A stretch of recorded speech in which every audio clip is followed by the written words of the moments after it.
I'll start live a little bit early, and I know Stuntman Marq will be on the way. It may take a minute or two or three, so this way I could just say hi to people in the chat. This is actually something I wasn't sure if we're going to do tonight because it's been a pretty busy week for me, but I know Marq was thinking of doing this commentary, and he mentioned to me about a week ago, and I'm like, I don't know if I have time, and but I just figured, screw it, what the hell, I'll make time tonight. And it's always fun doing these with Marq. And again, I always start a little bit early just to say hi to people. Hey there, Lucas and Lord Cosmo. Hope you're doing well. I know I didn't promote it much because even when I have promoted stuff, not many people showed up anyway. So doesn't seem like promoting really helps with my channel, but oh well. It is what it is. I think tonight, like everybody's doing the stream of sort. I know, like Fabio's doing a stream. I think Michael CP's doing a stream. I'm doing a stream. Uncle Bill's on another guy's stream. Uh, so everybody else do the stream, so let's do a stream as well. I'm doing all right, Lord Cosmo. Hope you're doing well. Again, Stuntman Marq will be on in a minute or two. Fair, just again get started, say hi to people, let people pop in. Uh,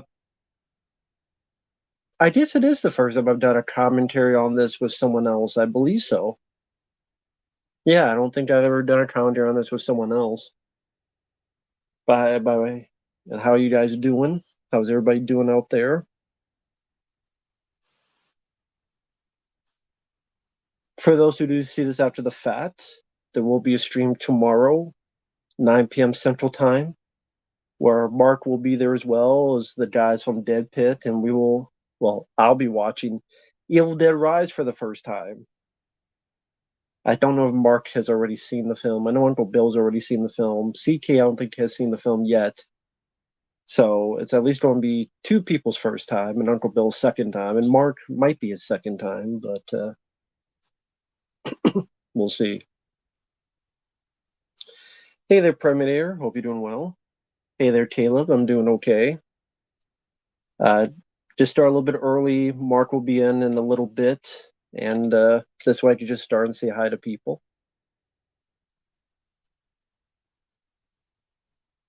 Just on Fabio's stream. That's cool. Yeah, I didn't get a chance to check into this stream because I had to get other stuff done and then get ready for this, but I'll definitely check it out later.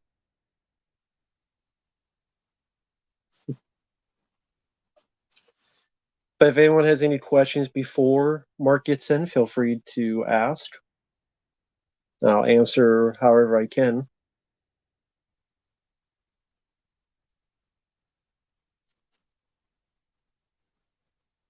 Yeah, I always enjoyed Tremors 2. I think it's definitely an underrated sequel. Definitely think it's the last great Tremors film. I'd probably say I watched Tremors 1 still more, but I still have seen this film quite a few times and enjoy both of them quite a bit. I've always said Tremors 2 Aftershocks is probably the best direct-to-video sequel ever made.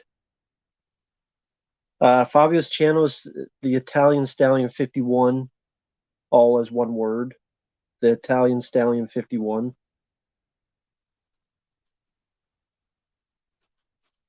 But I can't remember the last time I've seen this.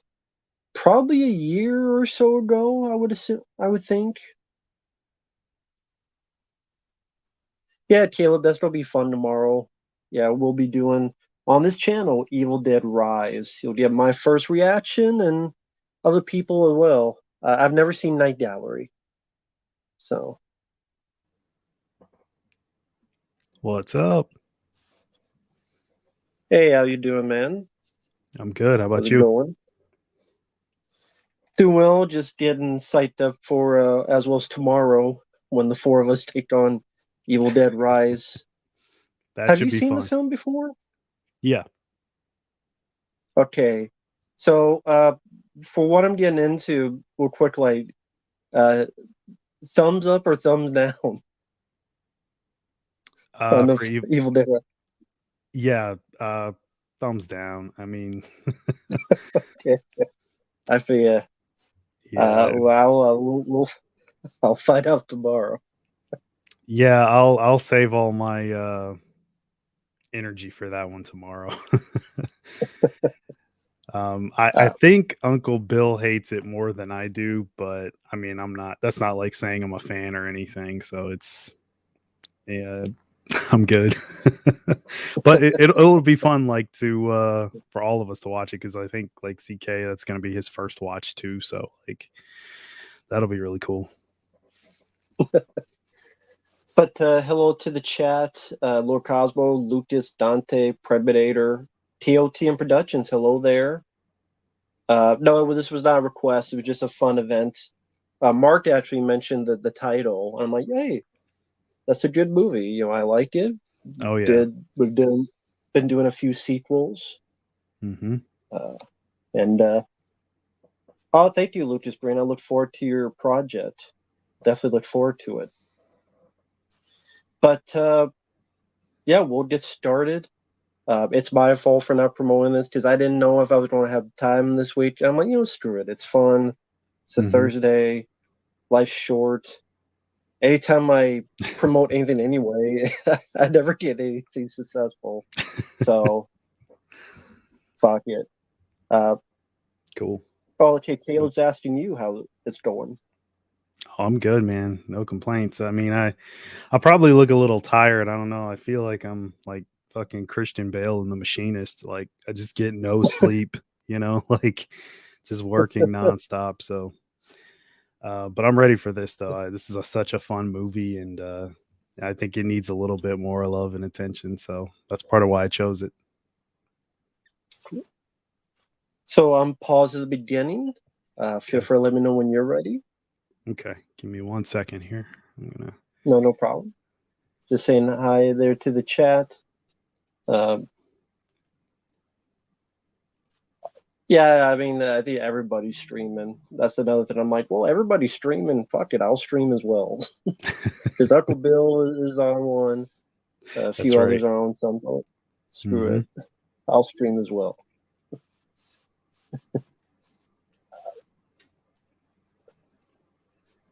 I think that's another reason why it's like, there's no point in me promoting it because everybody's going to everybody else's stream. I'm like, fuck.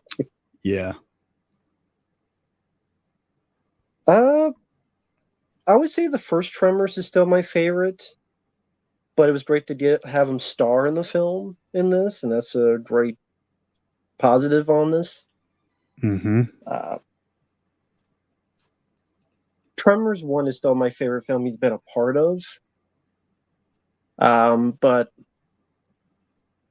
starring wise, perhaps like starring like as the main guy, perhaps this is my favorite that he starred in. Although I do like Reba Williams quite a bit. Hey there, Retro Crypt. How about you? Yeah, for me too. He's he's in a lot of stuff. I mean, but I really like Tremors. It's definitely a favorite. Mhm. I'm getting a little bit of lag on my end. Am I coming through okay? There's a little bit of lag from time to time. Your voice sounds perfectly fine though. Okay. Uh, and right now I'm not seeing it. It's like every once in a while there's a little pause, but I can still hear you perfectly fine and stuff, and Okay. see you quite well. All right. Thank, Well, I was trying thank to you for yeah. Go ahead. do it on disc. But I think I'm just going to stream it. It'll probably work better. I don't know why. Oh, Like okay. the player and the disc, it's like screwing up. So I'm just gonna Okay. stream it. No, no problem. No problem. Um, while we wait for that, hey there, Fro Thizzle. Love this movie. Peace, fellas. Cool. Glad to have some fans in this. No problem, Darmel Spider. Thanks for stopping by, even for a little bit. Gotta love creature features. Yeah, I'm a sucker for creature features. I always have been ever since I was a kid.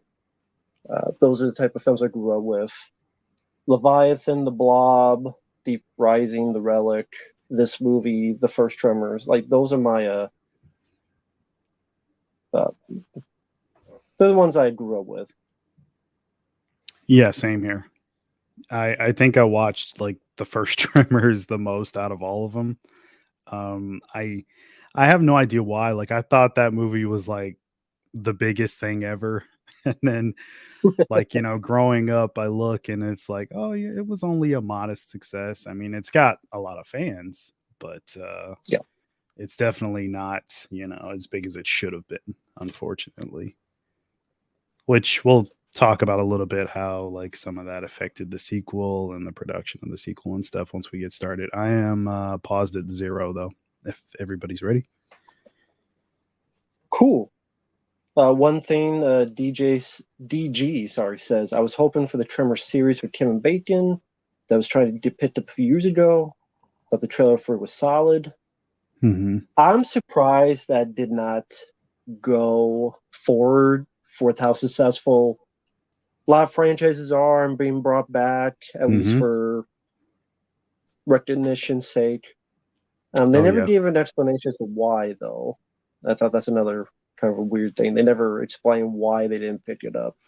Yeah, the network just pulled out at the last minute. It's really bizarre. I mean, you have like an A-list actor starring in it, returning in the role. It's like the age of nostalgia stuff being rebooted or like given a second shot. So it is kind of weird. I have no idea why they decided not to go forward with it. It's somewhat of a bummer because he seems so enthusiastic about the role. So I mean, it is what it is. But for some odd reason, like that 2003 series, like went for like a whole season.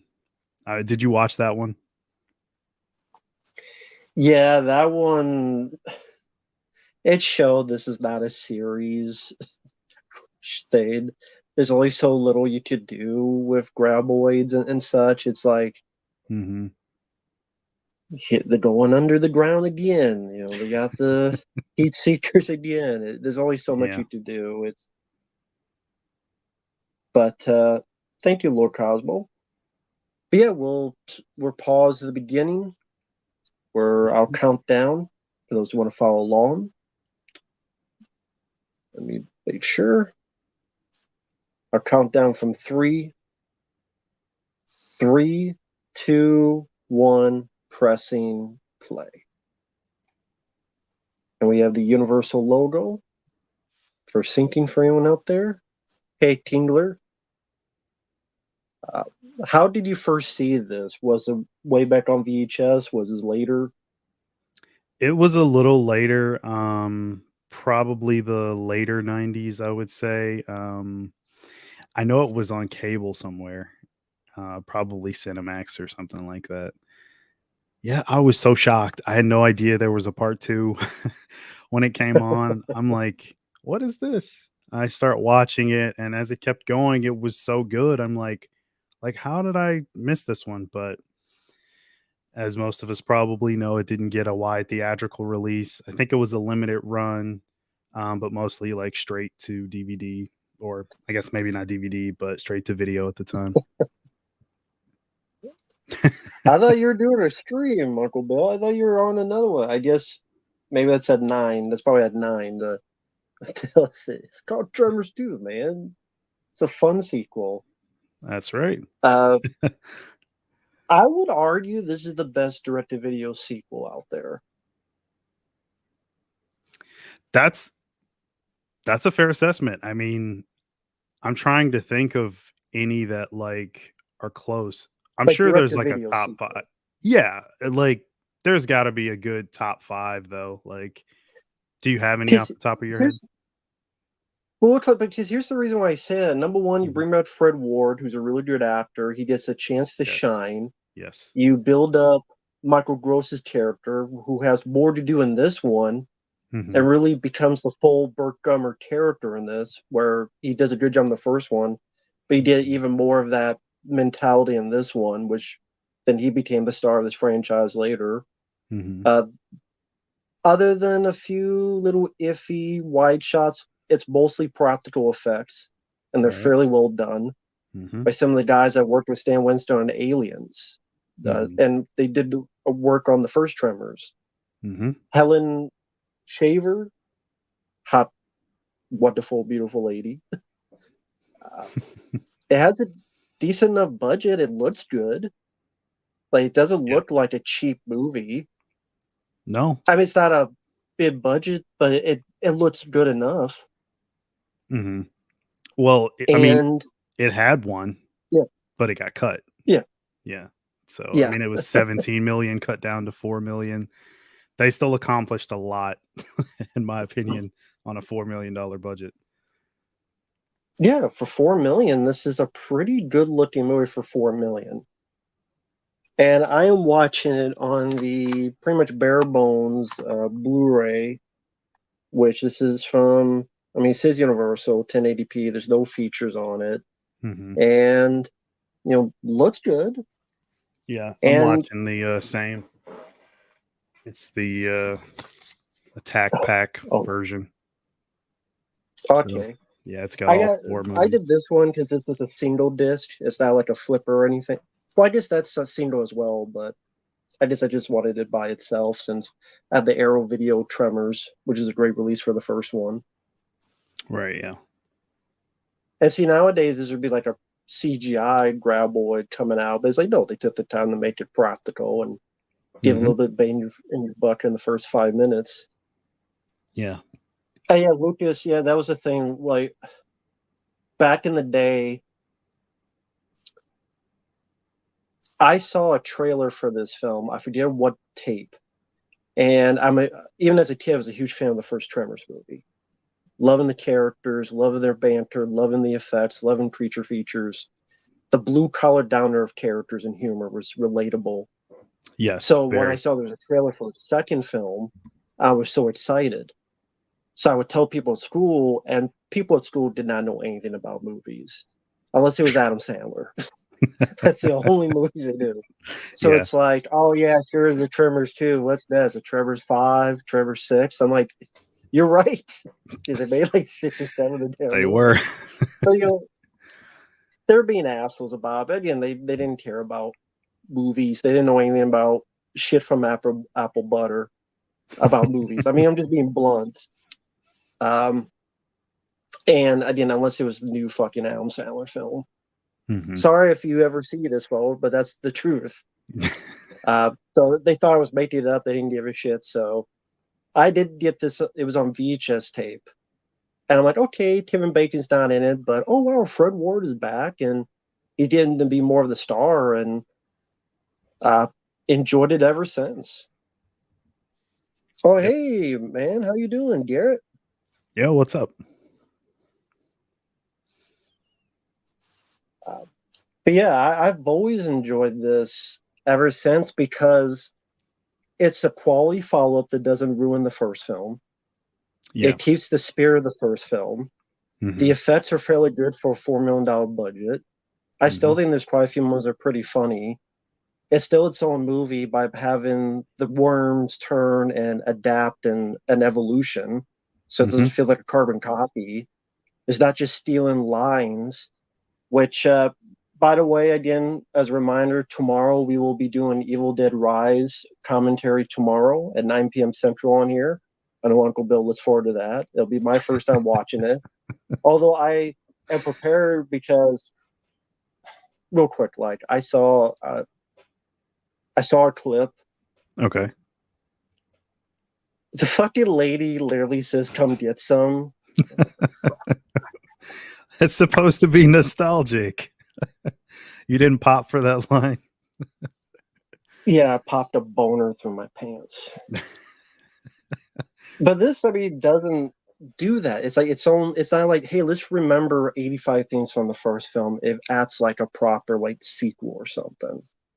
And I know I'm giving all the talk, but what are some of your general thoughts on the film and You your hit the first nail. impression? You hit the nail on the head, man. Like that's exactly what's so good about it. I mean, obviously, you have the returning of SS Wilson and Brent Maddock, and then I think Ron Underwood produced this one instead of directing this time around. But just having all those three guys in again, they all work well together. They did another movie later, Heart and Souls, which I'm a big fan of. I watched that as a kid a lot. Is that Robert Downey Jr. in that? Yeah. Mm-hmm. Oh, okay. And I've heard Elizabeth of it, Shue. yeah. Yeah. And quite a few other movies as a writing duo, those two guys. And I like all that stuff. They just have a great chemistry when it comes to producing entertaining movies. Unfortunately, there's no Kevin Bacon, but like Christopher Garden is actually pretty good in the role. He's in some other stuff that I like, which he was in True Blood as well. Oh, um, okay. yeah, not a like a main role, just like a reoccurring character, but still good in that too. And anytime I see him, he's always fun, and he brings that energy like that was going to be lacking. I mean, everybody wanted Kevin Bacon. That's the thing. Nobody wanted that to not happen. So replacing him with this guy, I mean, he's got that enthusiasm like that. If you were in the movie, that you would be that guy. Like he kind of represents us in a way. Like he's a big fan of Earl Bassett. He wants to go on the mission. His enthusiasm is just so infectious. Like he's the good time, like fun character that you can definitely latch on to, because you kind of see like Earl's in a kind of a funk here. He blew most of his money on an investment that didn't go too well. He No. didn't get a lot of other money that he should have gotten, like from the video game, which they just talked about just now. Yeah. Um, so those little minor plot points like come into play a little later as well. And, and And real quickly, I love the world building of how there was a life after the first film. Like you see the yes, Graboid hmm arcade machine, which is a great prop, yeah, and which that would happen, like something like that. I hmm mean, if those kind of mods, there would be some kind of memorabilia made because of it to capitalize yeah, and see all the pictures, including National Geographic, which was in the first film. Would hmm I be on the cover of National Geographic? yep, Yeah. yeah. Someone, Speaking of that yeah, arcade go machine, I ahead. wonder who has that thing. Like, talk about like a priceless item from the set. It looks awesome. Yeah, I like the design on the side of it. It would fit Garrett's channel. It would. That's a total 80s aesthetic. Yeah. Like that's a colorful aesthetic. Uh, Garrett should find that and buy it for find it buy. Uh, but someone mentioned there was an older strip that never got used, supposed to be in Australia, I think. But Kevin Bacon, everyone else coming back, it had a bigger budget, was going in for a theatrical. That's from Austin Will Cut. I heard something like that, but yeah, hmm Kevin Bacon. I mean, he barely wanted to do the first one. He was having hmm issues, and his home life wasn't the best. hmm And he's like, "Fine, I gotta do this fucking worm movie." Like, so I don't. I think at the time he didn't appreciate Tremors. He's like, "I'm not going to do a sequel." Because hmm I see interviews, it seemed like it was after later on that he appreciated the movie to the That's point that right. that was. He said this is one of the only films he would like to have done a follow up to. I'm like, you could have, but Could have. you said no. But Well, yeah, I do remember reading something like that, that he was going to do it. Of course, Reba had her music tour thing, but with Bacon, it was Apollo 13. Like Ron Howard comes calling. I mean, you're gonna go for that yeah, as opposed to this small little monster movie.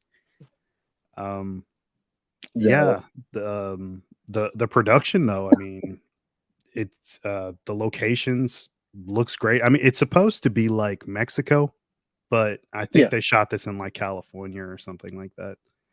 Um, they had the bigger budget. It was going to be in Australia, but there was a whole lot of other stuff that was cut that I read. Like there was supposed to be a tank used by Bert, which would have been really cool.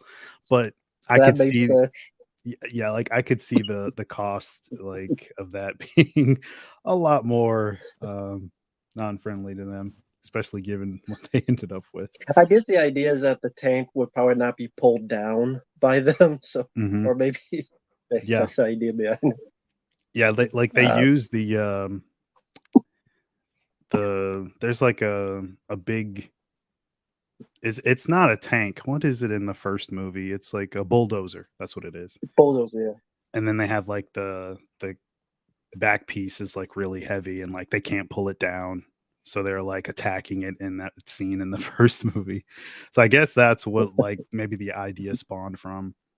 But even like just the central premise of this one, like it's it's interesting in a way that you wouldn't expect it to be, because I mean it's sort of them, they're taking on the task of doing it this time round. Obviously in the first movie they were just on a mission of survival, but Hmm. towards the like in the third act there's like the hunters, um which are the graboids, are like hunting them, but like they kind of flip it where they hunt the graboids to win, Hmm. but they kind of piggyback off that a little bit and make that the whole premise of this one.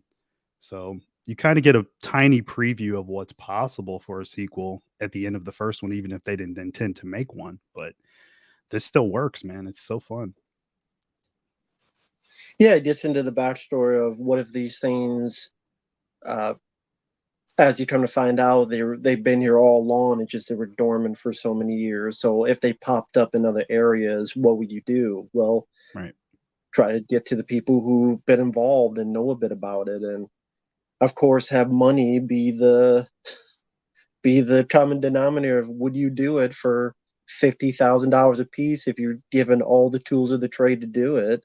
Hmm. And you have the one guy who's hesitating, but he's on his last limbs, and then the guy who's the fanboy Yeah. excited about it, and then I I know I've seen her in other stuff.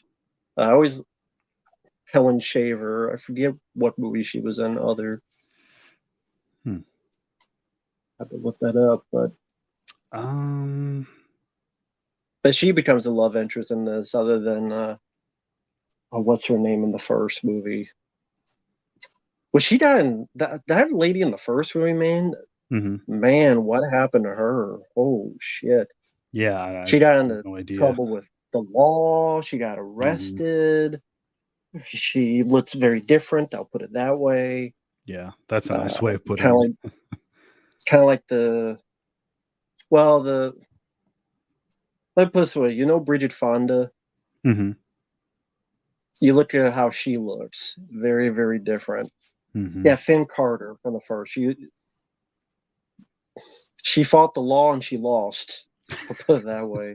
The law won. Uh, the law won. Uh, yeah, Helen Shaver. She was in. Oh wow, I forgot she was in the original Amityville Horror. I Oh, forgot yeah. about that. And The Craft, I remember always, like, that was another 90s one that I watched quite a bit. She was like, I think Fairuza Balk's mom in that. Oh, okay. Oh, it's The Mhm. Believers. That's what I was thinking of with Martin Sheen, The Believers, Oh, okay. the voodoo movie, Yeah. which I do remember liking. Mhm. And uh, oh yeah, Best Defense, the Eddie Murphy classic. Uh, he just signed a big check to be in it for 5 minutes, and there you go.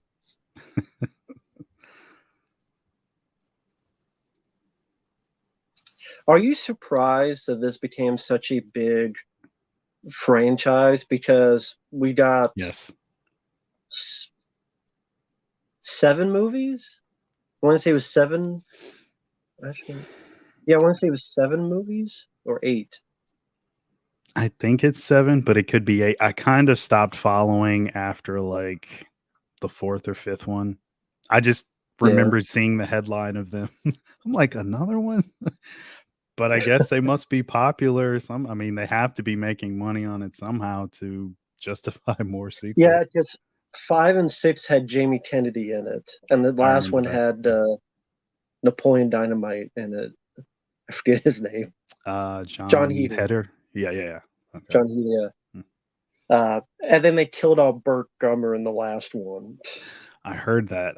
I did not watch. I don't So, want to see that. spoiler alert, but I'm like, of course, they kill off everybody, man. I've Yeah. ranted on that before. They kill off Luke Devereaux, they kill off Dante, they kill off Luke Han Solo, they gotta kill off Burt Gummer, of course. Yeah. And then also you had the TV show and then the potential pilot TV show. Hmm. I'm surprised there hasn't been like a video game. I'm Yeah. surprised. Yeah. You think there would have been? Um. Maybe it'll be one of those. They'll do a video game like Friday the 13th. Well, you'll be like a Graboid or a Shrieker, or you'll be like the people running and like Yeah. they did Kilotron from Outer Space. Like maybe they'll do one of those. Yeah. Probably.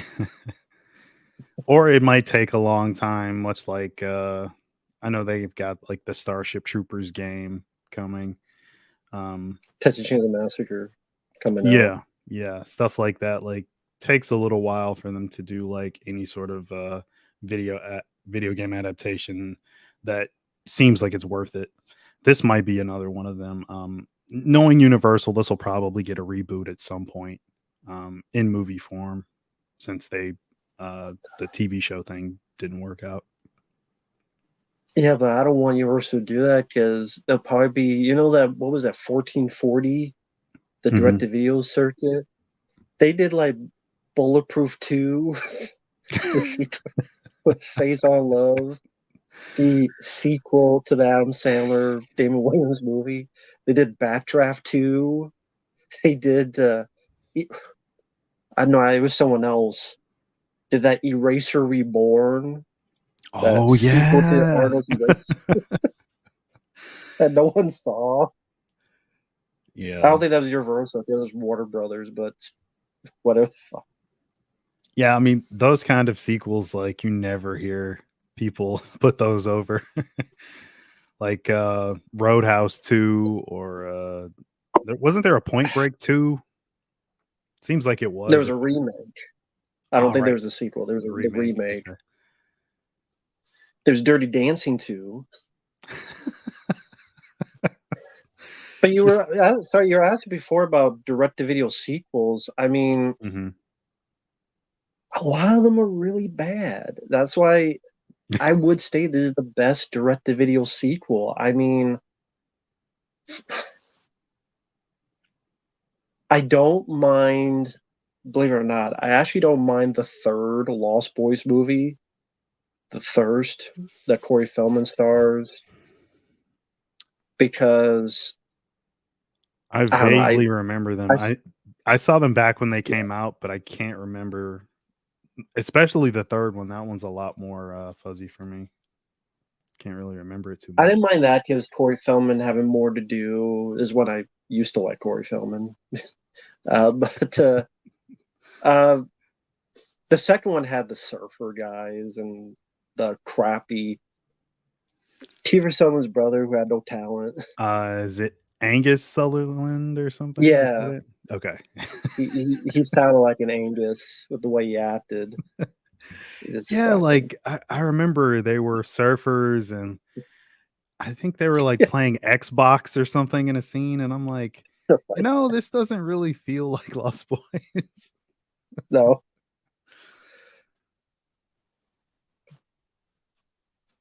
like in the third one for direct to view, I didn't mind because they were making fun a bit of Twilight. Corey was more the lead, and then Mhm. late at the third act, he got to deal with the other fraud brother. And Okay. for direct to video film, I keep saying that caveat because they don't have the budget structure of various other movies. Mhm. Because on the flip side, you have like you mentioned on a stream you were on, Fright Night 2, that direct to video Right. sequel to the. The There's a lot awful, of lame ones out there. very awful. Showgirls 2, yeah. So mentioned Showgirls 2. Hey, Jesse and everyone in the chat. Uh, it does have a fast pace. I agree. Mhm.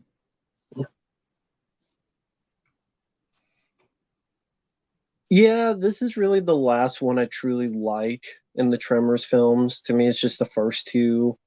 Yep, me The too. third one is there. The fourth one I thought was lame, and Yeah. I did not like any of the ones after that. Really, just the first two for me. Yeah, I think by the time they get to the third movie, most, if not all, of the creativity felt like it was just gone.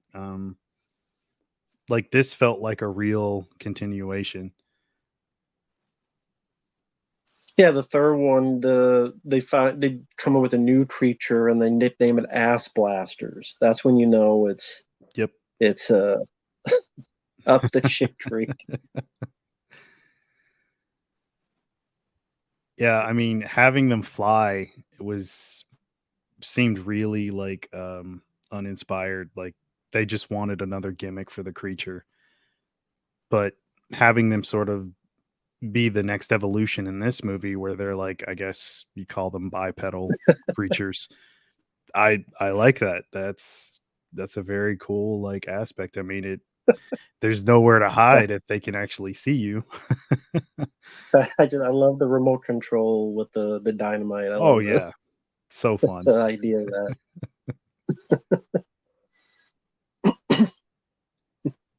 How dumb do you think I am? Catch me later on that one.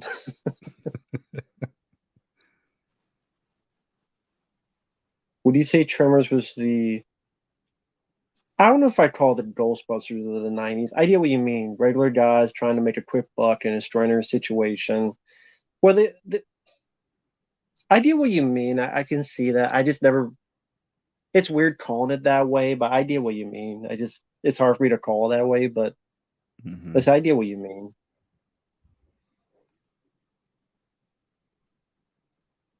No, Michael Gross is in part seven, and just sorry, spoiler, he dies at the end.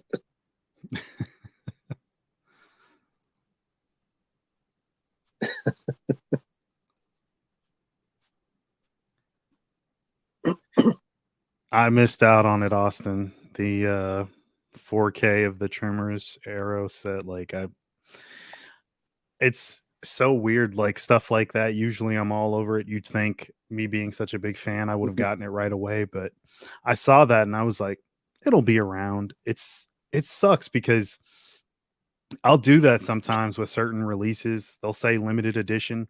I won't buy it and then it'll sell out. But then if I buy it, nobody else buys it and then it's just there. So I can't win with that.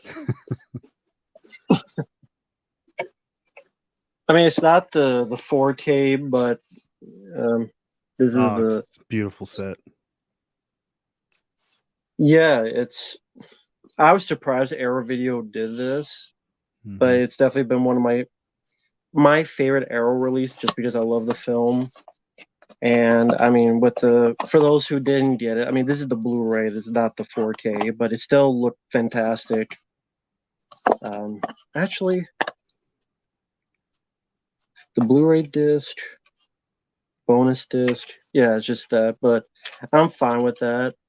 Hmm. Um, it's still a 4K restoration. You still get a booklet, Oh, nice. massive booklet. Nice. You still get a diagram of the graboid itself, That's so cool. and then even the Perfection Ooh, Nevada sign. nice. He did a poster that's a double side. One is the cover they have, and one is the Mhm. actual theatrical poster. Nice. That is sweet. So whichever your preference is, and it's a again very solid release. Quite a few features on there, Hmm. Ooh. and you even have a little coupon for Walter Chains, which is Hmm. the guy in the first film. Yeah. First, he named him, then they ate him, as the line says it here. First, he named him, then they ate him. Of course, the running gag here is that he can't. I don't know how the hell you can't figure out paper, rock, scissors, but it still works for the movie. Yes, it does. Oh, thank you, Cam. Yeah, I know Michael Groves getting old, but just you didn't need a part 7. You didn't need that many movies to begin with. But Mm-hmm. I guess it helped. Like I guess they made money, so that's why. Like Yeah. everything else.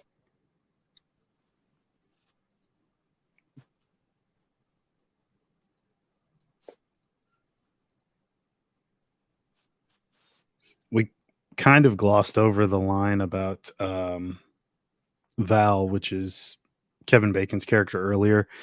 Um, he said that they turn he turned them down, like he's like, no way, I'm not going out there to hunt graboids. And then Fred Ward's character says, well, he married a good woman, why would he want to die? Which is a great line. Uh, Thank you, frame by frame. I did get the request. It depends when I'll have time to do it, because I know you want me to do that request with Michael CP and Fabio, and everybody's schedules are so different. So we'll do it when I can. But thank you, frame by frame. Um, and as this film, I mean, it's actually made sense that for the most part, it'd be an easier battle because now that they know how these things work, it should be easier once you're Mhm. more prepared. But then you add a new, other than hiccups like this, but you add a new uh, turn on it later on to make it more interesting. Yeah. It's a natural progression is what I'm getting at. Yeah. Yeah, I can do that.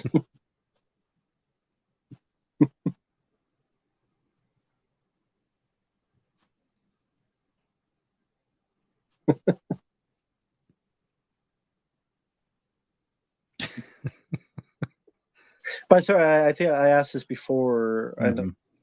Are you surprised that they made such a franchise of this? I still have I'm baffled that they got that far with it, honestly. It's I don't know too many people that talk about them, but then when I see like the headlines, or when I did, I should say, for like 6 or 7 or whatever, people were still talking about them, like, so there's a fan base there. And like I said before, obviously, like, somebody's buying this stuff, so they have to make money off it somehow to keep going. So I do wish that it kind of had stopped at part 2 though. Um Yeah, I think I haven't. Yeah, go ahead. just after this one, like, you kind of gave a good wrap up. They had a great screenplay, full of energy and fun, and they gave Earl a good closing, I'll say, as well as Bert. I mean, considering all the graboids that they killed, how much money they would have gotten, so you know that they were set. Um, and he finally got someone as well, which was nice. Yeah, The only thing I could say that, like, I could see Bert like continuously wanting to hunt them regardless of how much money he has. That's just like his his thing. Like he's turned it's like a sport how people actually go hunting for him. and I haven't read this in a long while, but there is a book for those interested called "The Unofficial Guide to Tremors," called "Seeking Perfection." Wow. And it's written by the guy who actually does the fan commentary on this Arrow video release of Tremors 1. Hey there, Caleb.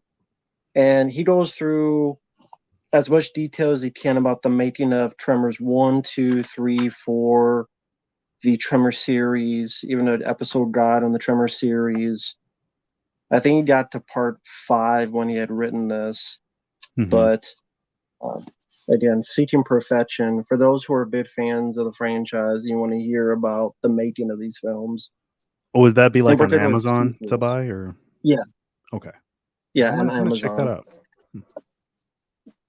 The guy's name is Jonathan Melville, and yeah, he did the commentary on the Tremors 1 Arrow video for the fan commentary thing. But hey there, Caleb. No, Lord Cosmo, Kevin Bacon was doing a TV show. They filmed a pilot that was never picked up. for whatever reason. This was years ago. Hey, Movie Maze. Cool movie choice. Like it. Very cool. Cool. I wish they had at least released the pilot. I'm just so curious about like what happened to his character. He seemed like a little bit more worse for wear than the last time we saw him. So I wonder like Yeah. what happened in the meantime. His girlfriend went to jail. Oh yeah. Well, yeah. That's why Finn Carr went to jail. She took her role very method. Of course, the great reveal here is he's got the graboid mounted on the wall Mhm. in Burt Gummer's place. Yeah. And I know they recycled effects as well. I remember seeing that one of the graboids was from the first movie. So they just like spruced it up a little bit and used it again. But that's how you do it. Yeah, I like them. I mean, there's the little things that, like the Warrior magazine on the side there, little bits to show that there Mhm. was a life in between these two movies. Yeah.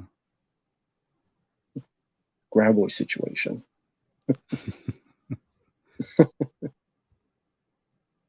See, Seb in the first one, but I would say this one truly made him the Burt Gummer with the, I forget what that weapon he has, that doing what I can with what I got, and he shoots it, goes through the fucking, Yeah. it blasts the thing, but it goes too far and hit the tank of the vehicle.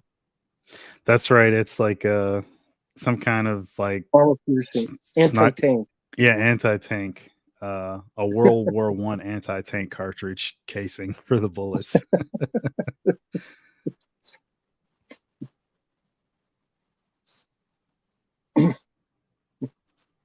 Oh yeah, the Raymond Williams TV show, yeah, because that was released. Like that was released, it was short lived, but a lot they do it with a lot of pilots that I think one day it could get released because, for example, somehow you could find the Beverly Hills Cop pilot that was never released that had Eddie Murphy in it. Okay. Hmm. It was a TV show that was going to be Axel Foley's son. It was going to follow Axel Foley's son, and Hmm. Eddie Murphy was in the pilot, but it didn't pick up because Eddie Murphy said, "No, I'm not going to be in the show all the time. I'm just doing this." But they wanted Eddie Murphy in every episode, so they Well, canceled it naturally. before it was aired. But it got if you go on the interwebs, you can find it. You just if you put it on YouTube, you get shut down immediately. But Hmm. it got released somehow, so maybe somehow someone will release the Tremors one. I hope so. Like it would have been a nice feature even on the 4K that Arrow did, you know, like just throw it on a bonus disc or something. Well, no one saw the Tremors pilot, so we. You talking about the Beverly Hills Cop pilot? No, just except Eddie Murphy, who was in it for 5 minutes, but the rest of it, there's a reason why. I think there's other reasons why it wasn't. No, it wasn't good, but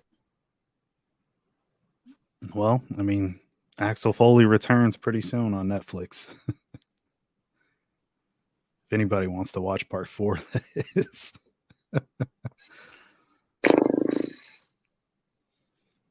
no. From the same people that brought you Coming to America 2 or whatever the hell, nah. Yeah. I think it's the same guy writing it or something. Nah, Hmm. I'll pass.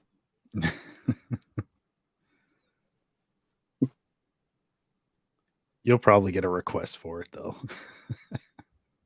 Yeah.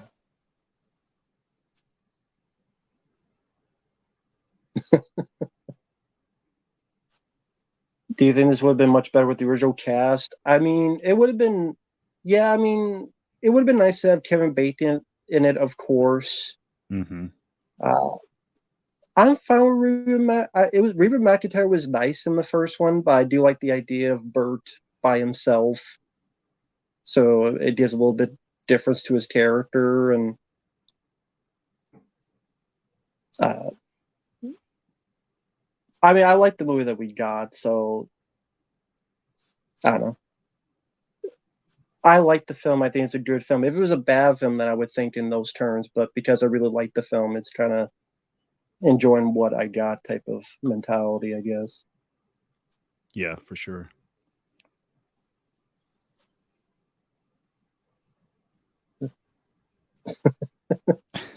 Bert's arsenal. Just Here it is. Here the. Oh no, not yet. Coming up soon will be the gun I was mentioned about. mm-hmm.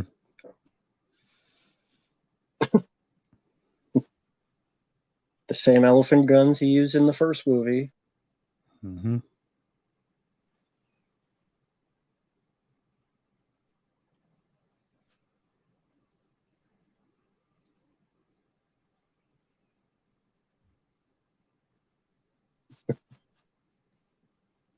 Which poster art do you like better? I would say the first one, even though I mean it that monster's not in the movie technically. I mean it is, but it isn't. Like if you look at the poster of the first Tremors, Mm-hmm. uh, like this is not really what it looks like. It's kind of what the little tendrils, but the teeth aren't like this. Like none of them Right. have teeth like this, but Mm-hmm. that is a great selling image, Mm-hmm. I will say. So I would still go with the first one, but I do like the poster Yeah. of this one as well. This right here, I do like that, but I would go with the first one. Yeah, me too.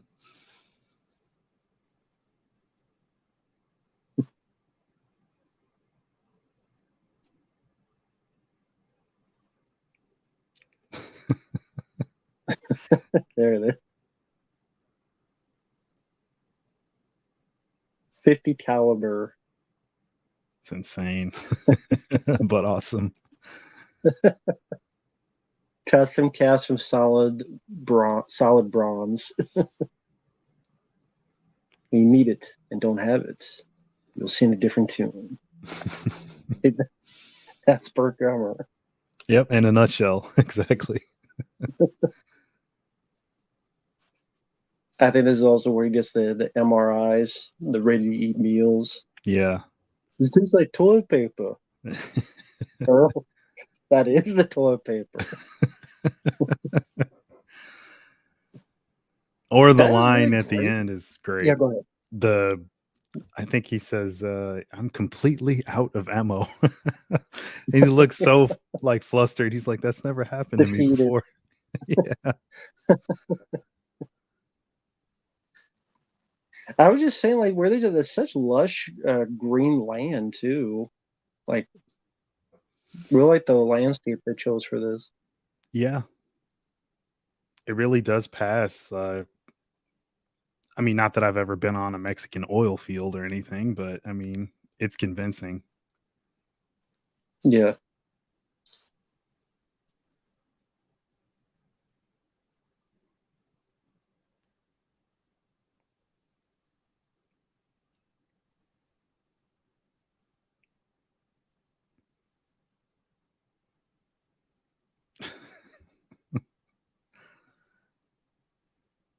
Thank you, Lucas. Tremors 3 poster looks like some terrible Photoshop. Yeah, pretty much. Someone else says Tremors 3 poster looks cheap. Yeah, you're not wrong. Mm-hmm. It's pretty much Bert, like on a kind of just in a pose, and then I forget what's at the bottom of it. It's like, okay, now we're going a bit too far. Mm-hmm. No, I would not eat an MRE. I would never care to eat it. I'd be like, nah, just give me crackers or something.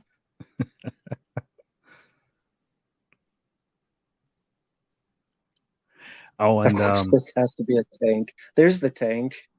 Could get that, but yeah, damn it, get in miniature form. exactly. That goes back to the budget though. We were talking about earlier. They had all sorts of people that believed in the screenplay so much where they were like, well, we'll work for less money. We'll do the effects for less money. I think I saw even that the director and writer SS Wilson, he said like, I'll do it for free. I'll shoot the movie for free. It'll be a quick shoot that'll help save money. Whether or not that actually was the case, I'm not sure, but I know that that was something that he propositioned just to get the film made. But they obviously believed in it. I mean, they saw some potential in it. So I'm just glad it happened because I think we got a great sequel out of it. So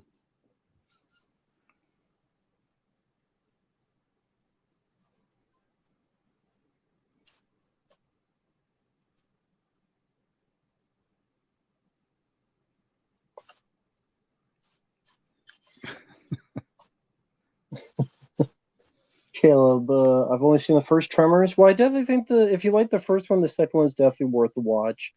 It's a great yes. continuation of the first. Hmm.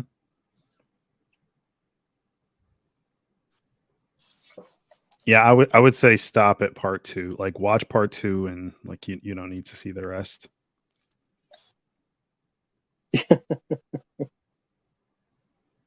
So if there's anything in this book I could find info-wise. Yeah, I love the friendly competition that they have too with hunting the graboids. Like they start to talk trash. Like, oh, I got this one. I got this many.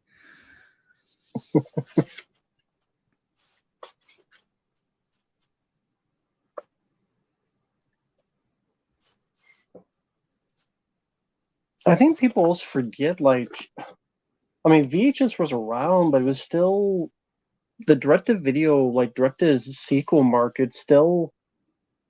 Well, I guess it wasn't a new thing, but it still felt like a new environment even at this time. Hmm. And like I said, we were sitting there going, how many really good direct-to-video sequels are there? It's a very rare thing to have happen. Hmm. Because I think it respects the first film. It doesn't really do anything to tarnish the first film. It No. doesn't look like a cheap cash grab. There's Hmm. actual merit in terms of the effects for the budget, the Yep. same writers of the first coming back, Hmm. um, having more than above average script for direct to video work, a likable cast, and what's the thing of a sequel? You do the same but different. Hmm. So you have like similar situations, but then still becomes its own different movie. It's a very hard Hmm. line to grasp, but this did that fairly well. Right.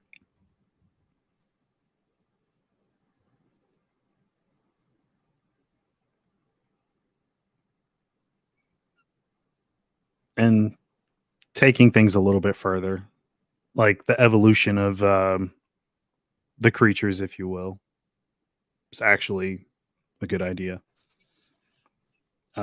Like I said earlier, it increased the stakes a little bit, which is what you want.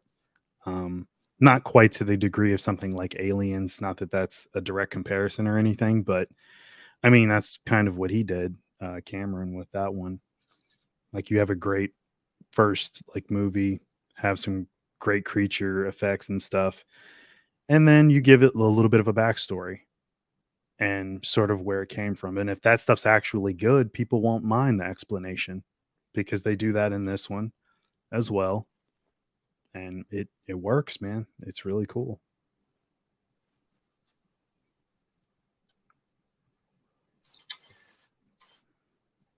But yeah, there's a lot of types of direct to video sequels out there. I mean, from many people mentioned Showgirls 2. There was 8mm 2. Oh There yeah. was uh,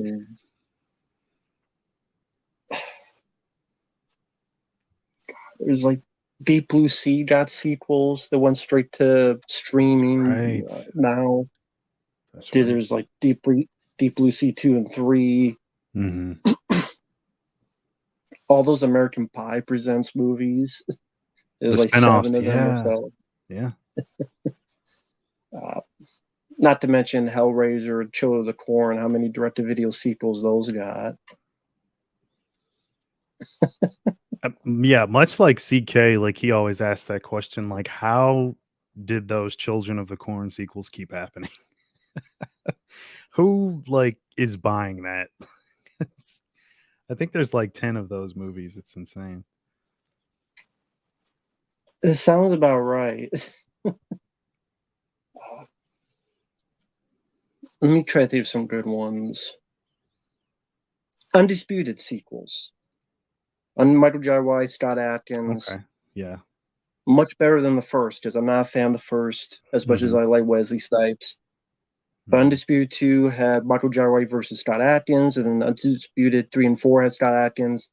Mhm. Those are really good Mhm. action films.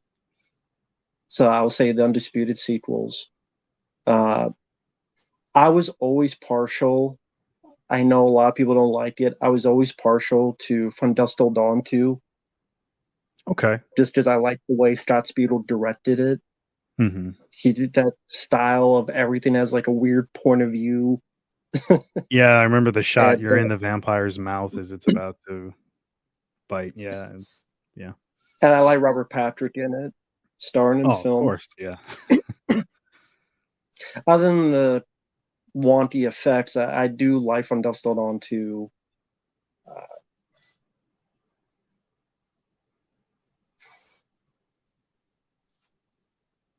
God, that's tough. Hey there, Bobby. Hope you're doing well. Butterfly Effect 2 and 3. I remember Butterfly Fit 3 was like a time waster, I think, because I expected nothing out of it. It was kind of a interesting story, but I'm kind of the whole Butterfly Effect thing is kind of interesting, but Yeah. yeah, the second one, not so much. Oh man, that second one is so awful. Yeah, I think the third one was part of the After Dark Horror Fest, Yeah, which I'm sure just got lumped in by default. I'm sure they didn't yeah. like make that specifically for that run. Yeah, I think that's probably one of the only two After Dark films I could deal with. I think so. There's a lot of them are pretty bad. I think that's Mhm. one of the two I could deal with. And I think they started to do After Dark originals as well, and I didn't really like any of those. Because the only other one I liked was the deaths of Ian Stone, because I liked the story of the film, although the Mhm. effects were not the best. Yeah.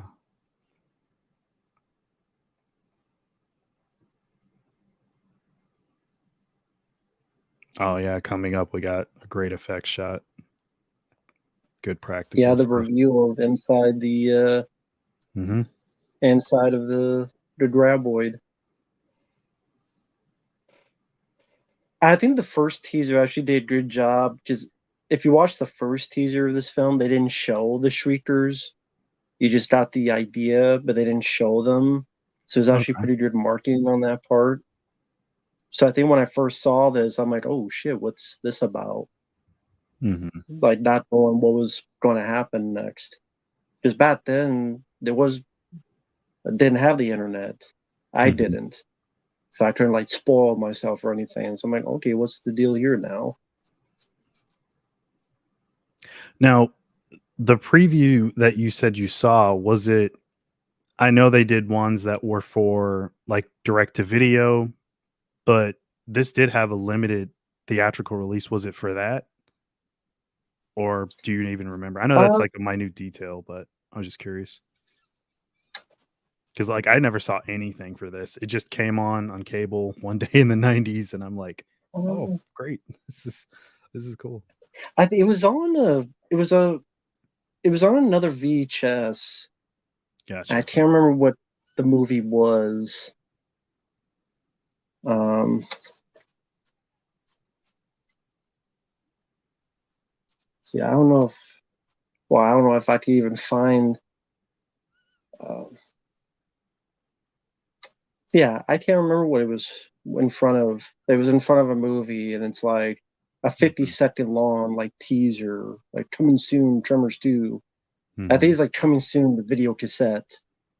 Because Okay. I didn't know it had any theater. I thought it just went straight to video. Mhm. So I didn't think this went in any theaters.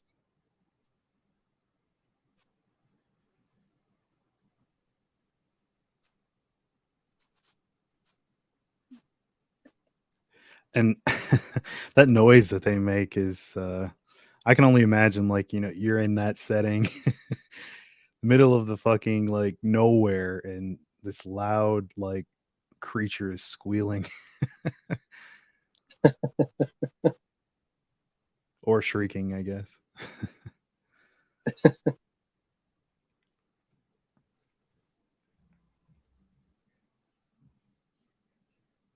I remember also the trailer had this weird tagline. Like I like the narrator, like it's Tremors 2, Aftershocks, Evolution. It's a Mhm. bitch. That was the tagline. That's cool. That's kind of cool. You can find it on YouTube for people out there. But I love this line. I think we missed it. It was like, "Maybe he's taking a leak. Must be Yeah. a long leak."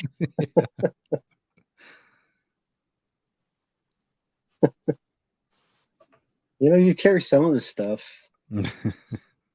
I got what I want. Yeah, I got what I want. Yeah, I don't know why. This was always, for some reason, one of my favorite scenes. I think just because it's really the first scene where you get that sense of danger Hmm. that they don't they're out of their element right now. They thought they were in this element, but now it's like, Yeah. as he puts his whole new ball game. Yeah. I like the reveal of the arms as well. Oh yeah, such a great effect. Very simple but effective. And then just the light, like in the scene, like the truck sort of lighting the whole scene. Nothing but darkness around them. They don't know what's going on.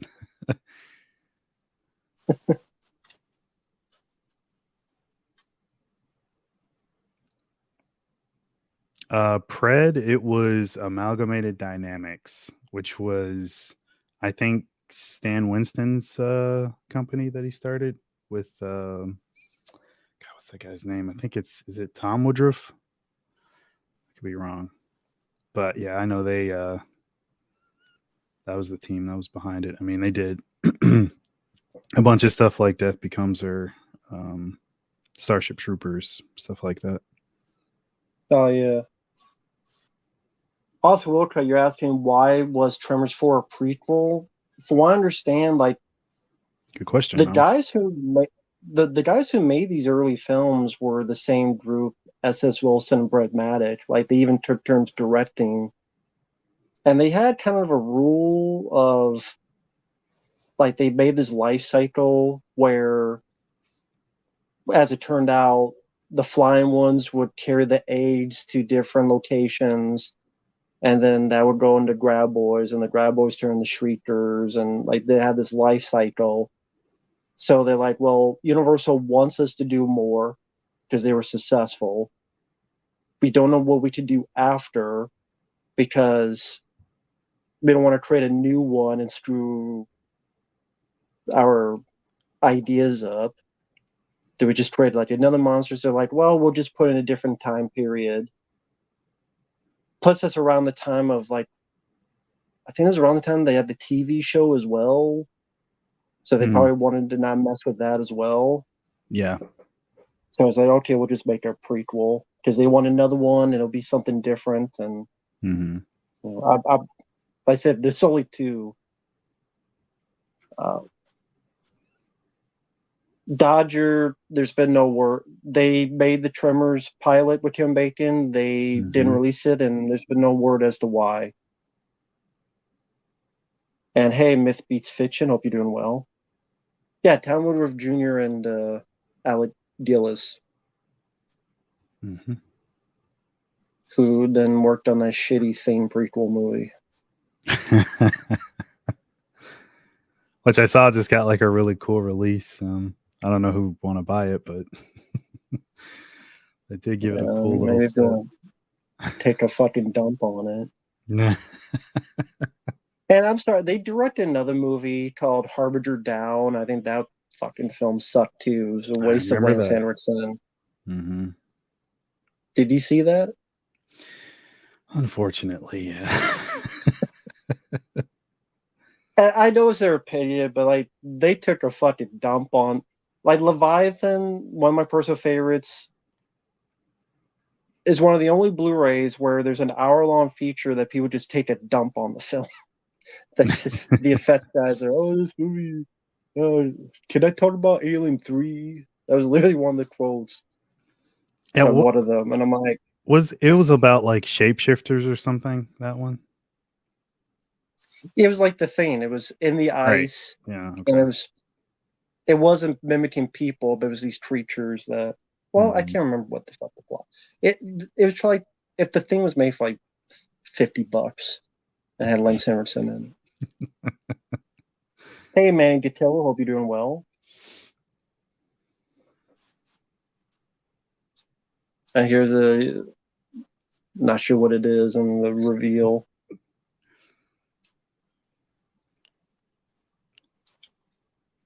They did an Yeah. interesting way with framing it where you think is a lot bigger and then it's right there at the bottom. Yeah, I love how they keep aiming up, up. Like, I think it's like a giant.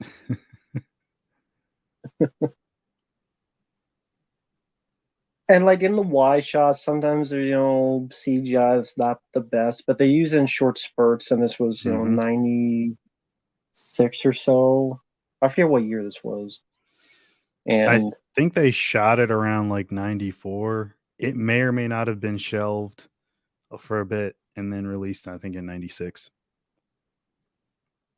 but at least they add the for the most part is these practical effects like that. You get a little CGI, but Mhm. it goes by quick, and Right, yeah. I see worse at today's age. Oh, yeah. That, which is so bizarre. You think it'd be the other way around, but I don't know.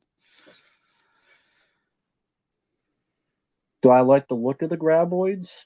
Yeah, always enjoyed the look. Same with these creatures. I think it's really cool designs that Mhm. the the creature effects guys made.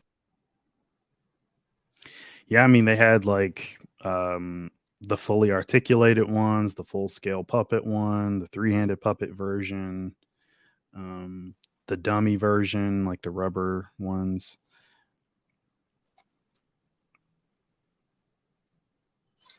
I know the full scale ones took a lot of people to make come to life or articulate, I guess.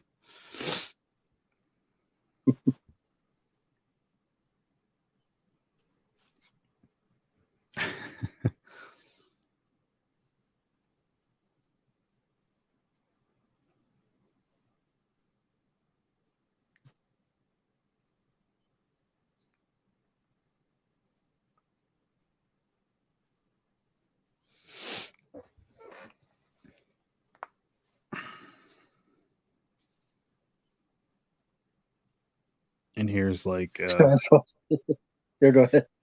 yeah, well, you think it's like the end for Bert, but the next time you see him, he's just completely worse for wear, like out of ammo and got graboid blood all over him. Exactly.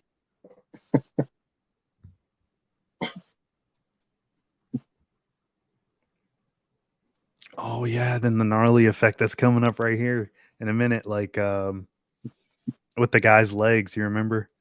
Oh yeah. It's great stuff.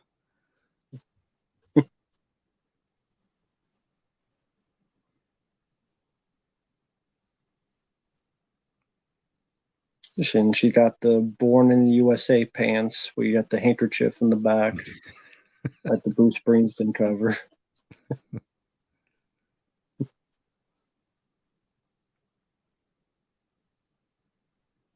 Yeah, we're past the part where Burt Gummer was attacked, and now this poor guy's going to get eaten, and we're going to see his leg get screwed up. Uh, do I think Burt Gummer is actually dead? They haven't made another one, and they probably won't. So, Mhm. by their story, yes.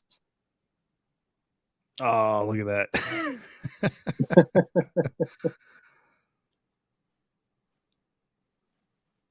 He's so like trying to sell it too.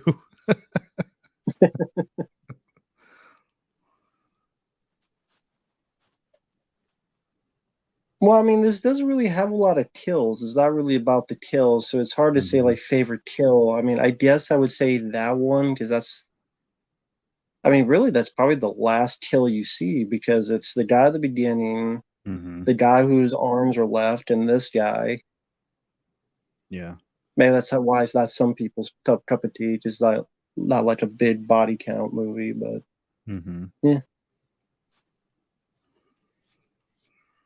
Halloween Kills was, and that movie piece of shit. So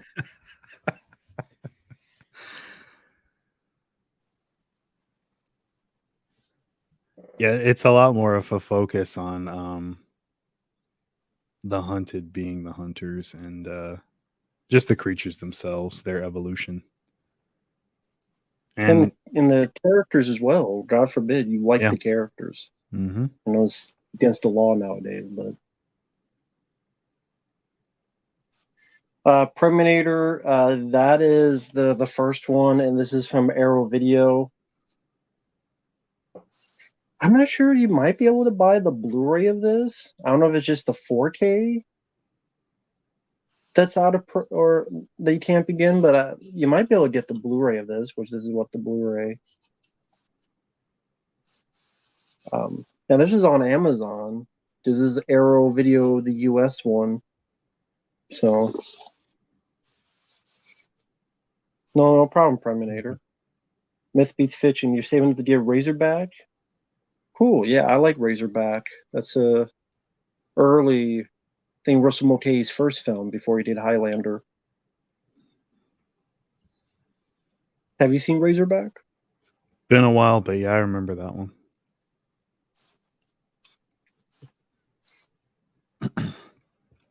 Yeah, they think that the creatures are super smart, but they're just chewing what's hot. Basically. They're actually not that smart. Exactly.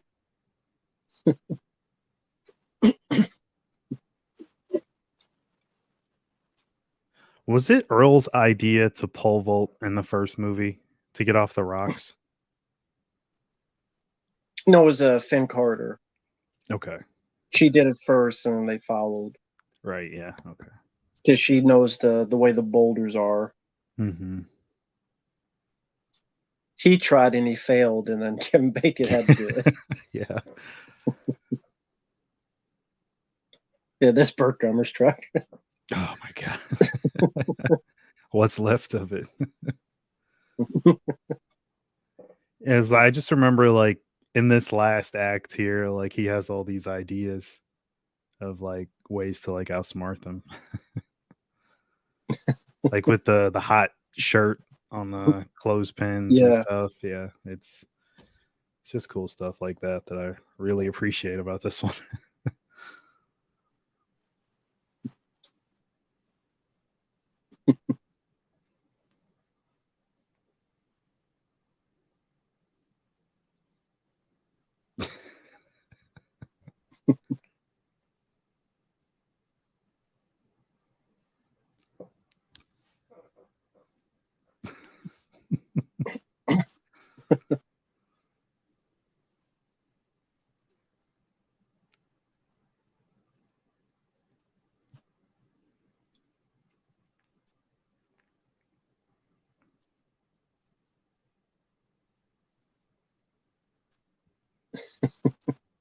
No, Lord Cosmo, I haven't heard that, but I mean, what are you gonna do? You know?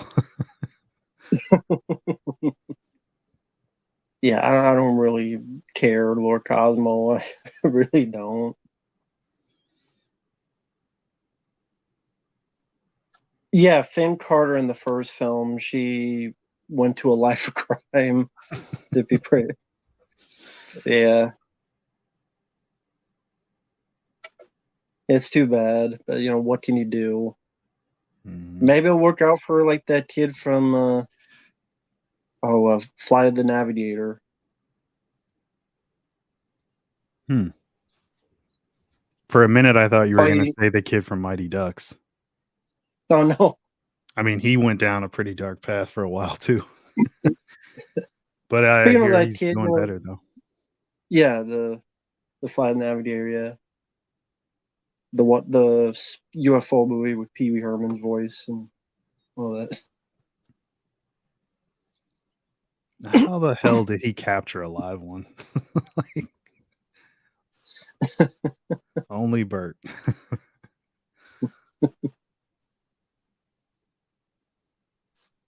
Look up Finn Carter. Just type her up on the internet. She was part of like a robbery or something. Like it was. Yeah, she went to jail. Uh, Las Vegas court on felony charges, including a stolen vehicle and 14 counts of obtaining or possessing creditor debit cards that weren't hers or fake. Jeez, how's she get involved in all that kind of stuff? Life choices, though, I guess. July 2019, arrested in Las Vegas for using credit cards that belonged to someone else without their consent and for grand larceny. Tough times, what can I say? Yeah. And she's, sadly unrecognizable. So, Mm-hmm.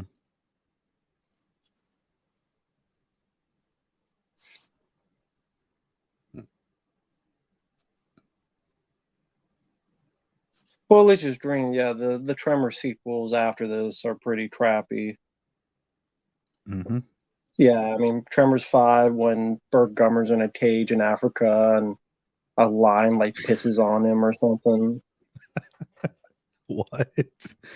I don't even know if I saw that one. I don't remember that scene.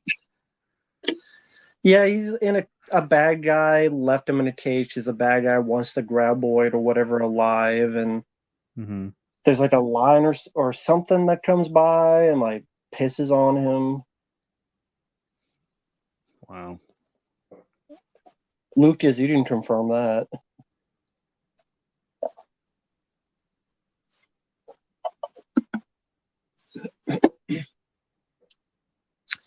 Since the heat of our bodies like the predator. That's right. Predator vision. It's another franchise should have stopped at the 2 movies. Predator. Yeah. At least in my opinion.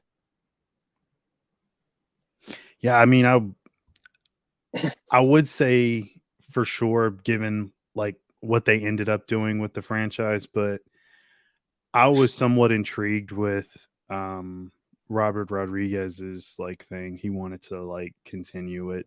I think he was supposed to do the 3rd movie, which is why he was involved in like the 2010 Predators, and then like that eventually didn't come to fruition the way he wanted, so like he passed it off the directing duties to someone else, but he was still a producer on that one.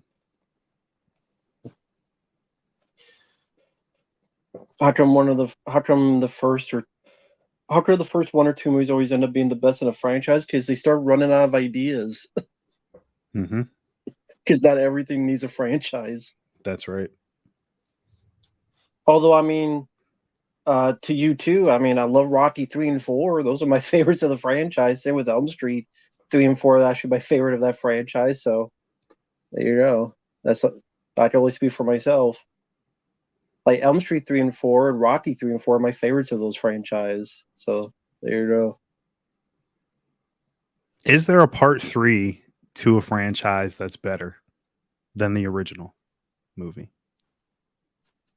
For me, there's a bunch, but that's all in the eye of the beholder. Yeah, I mean, I'm a big Elm Street fan, but mm-hmm. like my favorite is part 4, then part 3. I like part 1 Elm Street, but I like Dream Warriors more.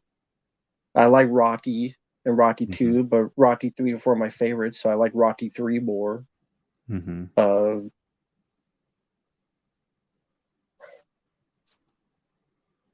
I even like Friday 13 Part 3 more than the first, but I'm not like a big Friday 13 1 fan.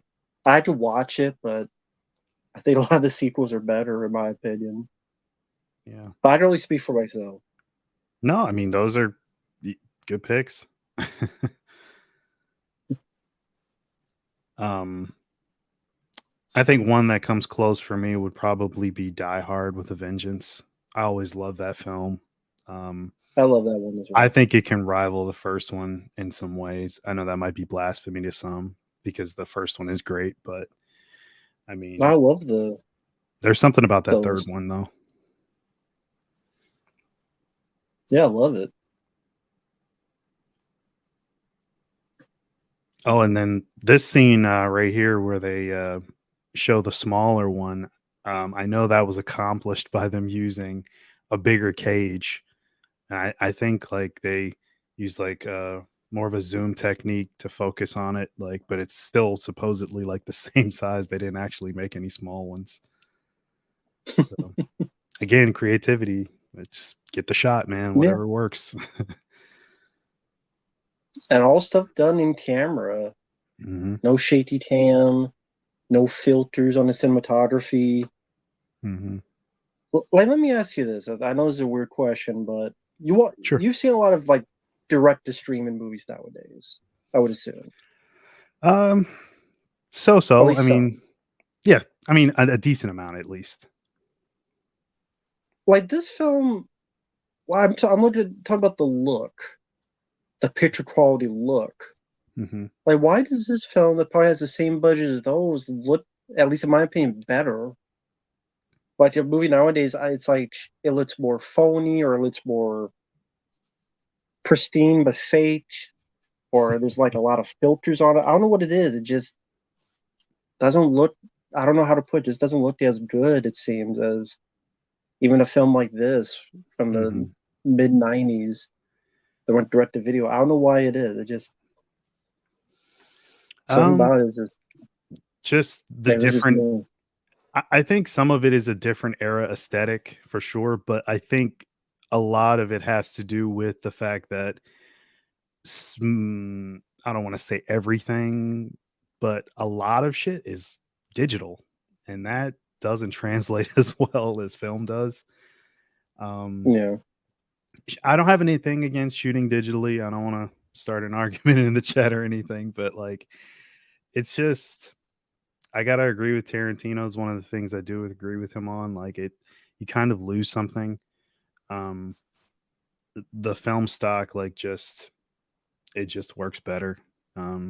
He explained it as like taking actual still photographs of what you're shooting, and then they all play like quickly to like form a scene, and in that case, an entire movie once you put it all together.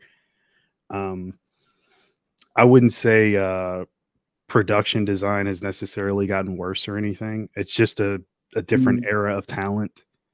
Um, I think natural so much. detail. Yeah. Yeah, that's very true. Uh, so much of the talent nowadays, like, I think there's more of an incentive to get things done quickly as well. Like, it's not necessarily a lack of creativity or a lack of trying, even, but it just something about like movies like this. Just I don't know. They just they just work, man. Like it's a shame that like that's sort of become the new standard for like shooting everything quickly. It's more about the profit than making a good movie.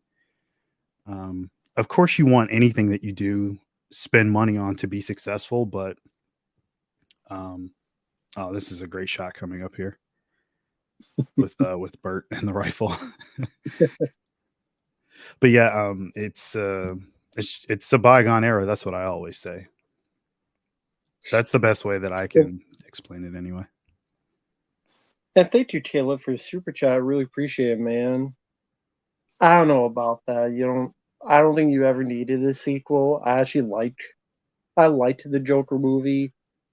Me To too. have a sequel, with Lady Gaga, and be a musical, or at least portions of it, I don't think you needed it. hmm Guess we'll see. But I liked the first one, but I think one movie's all you needed. And But have a good night so far. Yeah, go ahead. you think about that movie 10 or 15 years from now, that was beautiful, that effect right there. the shrieker just exploding under the bullet Great impact. explosion. But yeah, 10 or 15 years from now, with everybody would say, "Oh, remember the time that Joaquin Phoenix played the Joker?" I think you kind of lessen a little bit of that with making a sequel, not to pass judgment on it before it comes out. Maybe it'll be good. I didn't think Todd Phillips could pull off the first one the way that he did, but I completely underestimated him, and that's coming from a fan of Todd Phillips. I'm not really big on like the Hangover movies or anything, but I liked all the stuff he did before that, like the early 2000s stuff, Road Trip or whatever. So we'll see what happens, but I don't think you needed it. I kind of agree with Matt on that one. Yeah. I mean, I guess we'll find out and see. But thank you, Caleb. Dodger, nope, I've never done a commentary on Conan. Any of the Conan movies. No problem, Myth Beats Fiction. You have a good night. Yeah, later, man.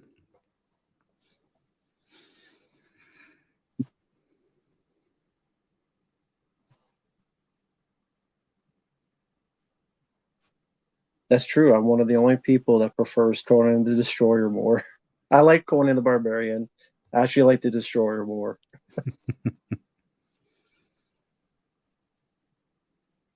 But hey, I mean, I think Quentin Tarantino feels the same way, so I'm not alone in that.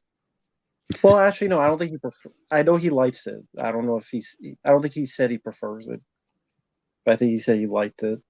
So.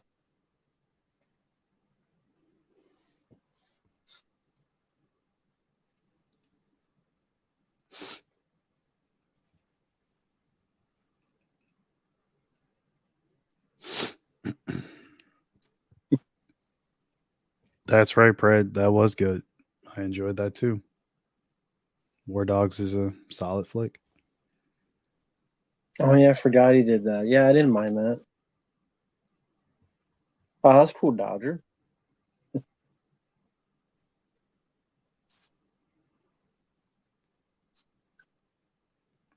I could see him pulling a knife fight with a shrieker. We should have gotten that, don't you think? With how many movies they made, I'm surprised they didn't. And a TV show. Right? And I know they could have found a way to make it work.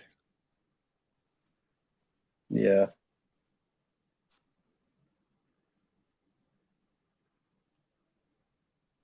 But you're talking about the ideas. I mean, yeah, Fred Ward's character did have a few ideas in the first one. I think he uh he had the idea of to get the cat, the bulldozer, Mm-hmm. and you could pull the thing behind it. Like he had that idea and such. Yep. I'm older and wiser. Well, you're half right.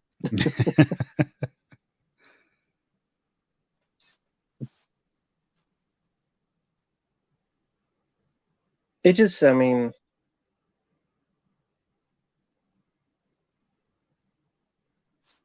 I don't know. I look at the films of today, and I'm like, it's just a different ball game in terms of. I know it's all a matter of taste.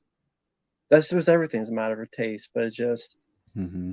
I look at Median, Skinamarink, Stream Six, and then I'm sure Evil Dead Rise will be more of the same. I'm just my guess.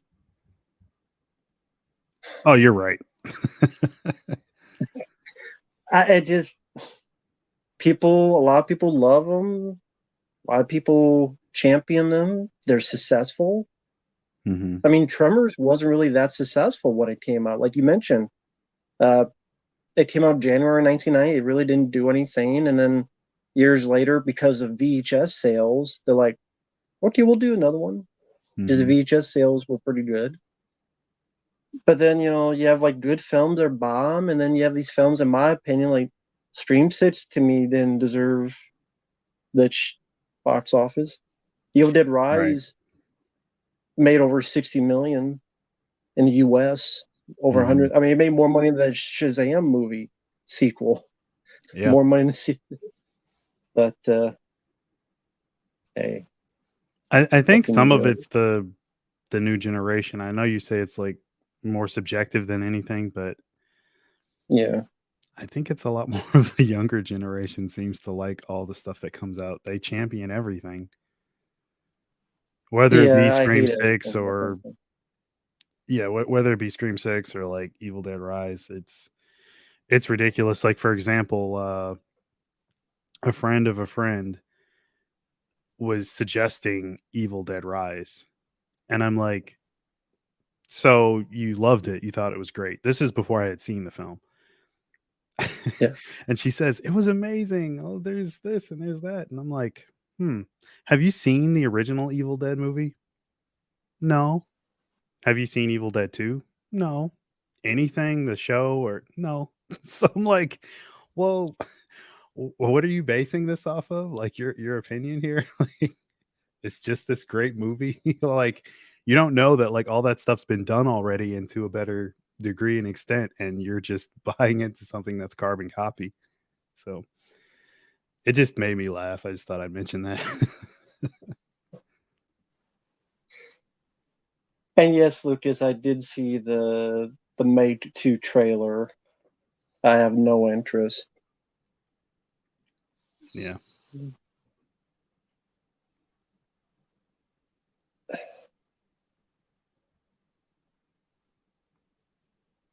I do like the addition of the little flaps on the top of the head. That's a really cool practical effect Yeah. as well.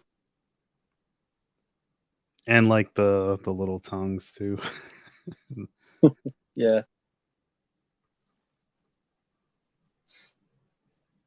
And I didn't mention this before, like equal opportunity, how this movie is, where it's not just the guy checking out the girl, but the girl was checking out the guy's buttocks as well That's earlier. right. So equal rights, equal fights.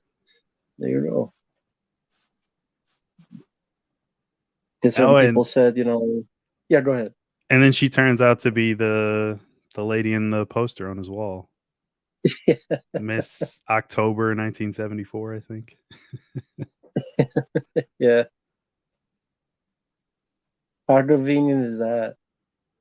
Right? I think he said she was there to remind him to stop chasing after things that he's never going to get. Yeah. But ironically, he takes a chance on doing something that he never thought he would do, and then he does meet his dream crush and becomes a rich man in the process.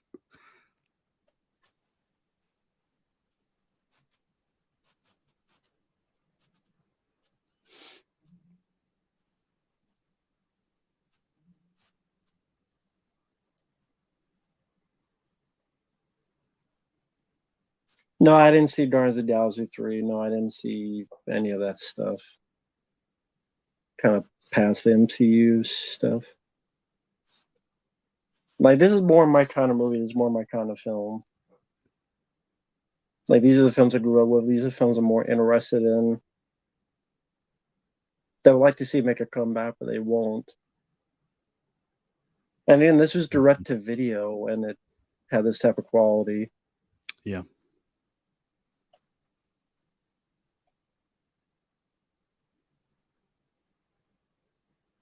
Yeah, Jesse, I've seen Wrath of Man. I did review it on the channel.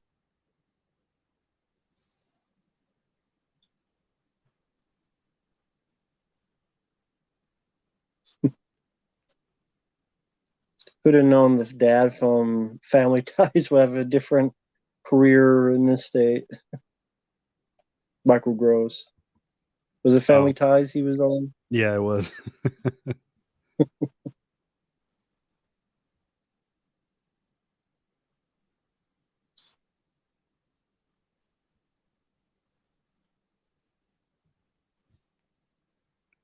Well, although I didn't really see much of that show, I just more heard about anything. I just do clips and Hmm. bits and pieces.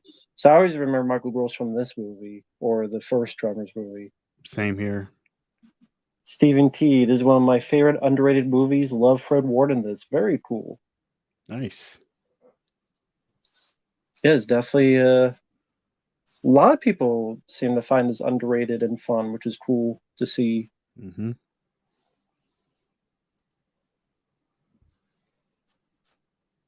Oh, that's Pool Gozer. Yeah, I forgot I reviewed them, but yeah, and the first two of the worthwhile ones.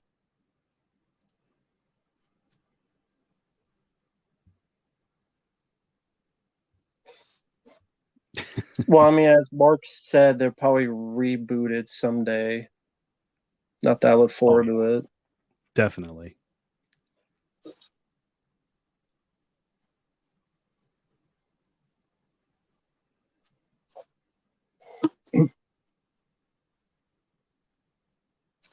I don't think they'll never officially release that pilot because a lot of those pilots disappear. Like people don't realize how many pilots are made that just disappear in the ether Mm-hmm. and never to be seen.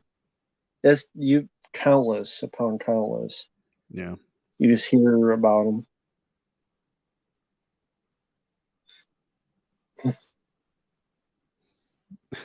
It comes the rock paper scissors soon.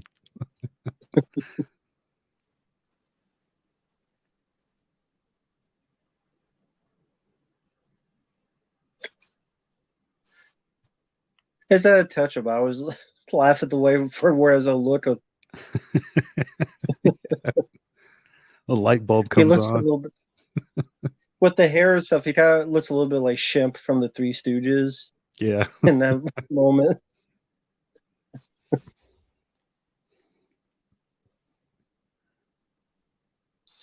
Miss video stores and the feeling of walking around, find all these direct-to-video hidden gems. Yeah, I mean that's kind of the good and the bad with the internet, right? The good is if you know what you're doing, you can honestly get any movie you want if you Mm-hmm. know where to look. But where to find some of this stuff, like to know it exists, makes it even harder because your limit. If you go to the video store like once a week or twice a month, you can look through each of those VHS covers and films you never would have thought of before get found out because they hopefully have an enticing cover or something else to get your attention. Mm-hmm. Nowadays, unless they make so many of them, they're just really. How many films get made? They're just in one ear, out the other, just there to have something to fill up a Mm-hmm. slot that becomes so almost like the video game crash back in the day where they was releasing all these video games that Mm-hmm. were just so subpar forgettable that nobody really paid attention to much of it and collapsed. Just That's releasing why they're something just for the sake of it. That's where you got like that's why they're free games at yeah. Burger King and shit like that on Xbox 360. Yeah.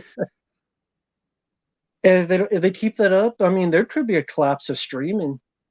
Maybe not, but where there's so many of these things, but there's no effort in a lot of them, Mm-hmm. except a handful. That like how many horror films are streaming really gets your attention when there's more that comes out a year, it seems, than in the 80s or 90s. But how many of them are actually worthwhile? How many of them are actually good? Yeah, probably like a less than 5%, maybe.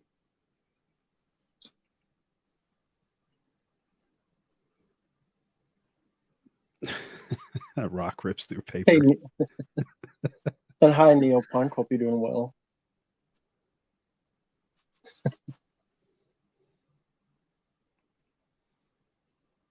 Yeah, that's another cool idea, though. The fire extinguisher. Although I've never had one put upon me, so I don't know how that works with even if you got a shirt on, would you inhale something unintentionally and fuck yourself? Hmm. I mean, obviously, when there's people are on fire, they get put out, and there's got to be some Mhm. kind of health.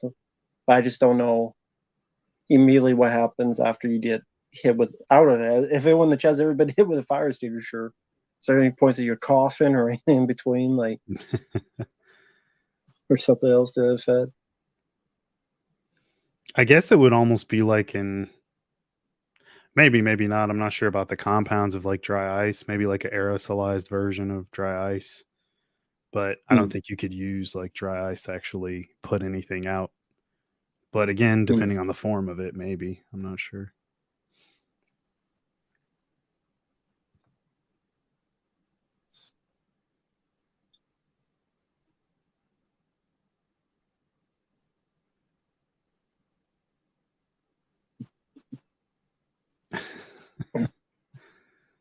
Goes for his Indiana Jones swing with the light.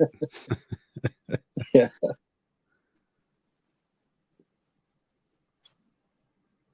Yeah, Ron Underwood, who did the first movie, and was one of the producers on this. Yeah, he did City Slickers, which I enjoyed with Billy Mhm. Crystal and Daniel Stern. I like City Slickers. And then sadly, he did Adventures of Pluto Nash,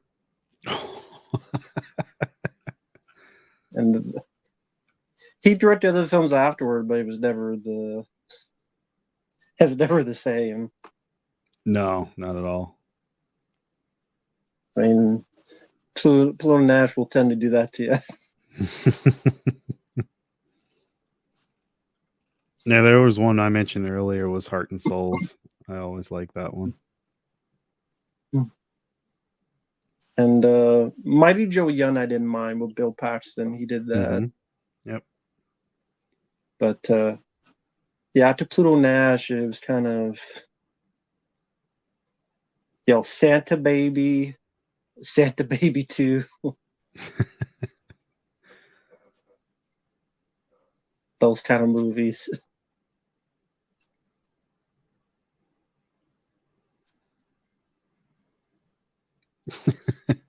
It's gonna be big.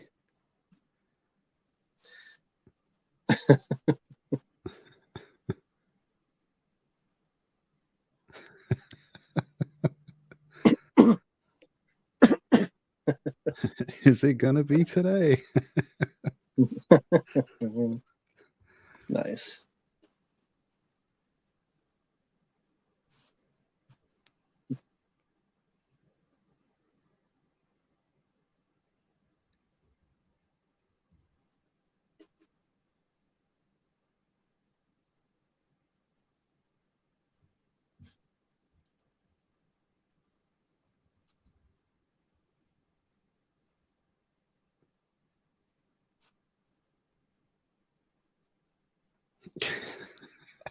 He's just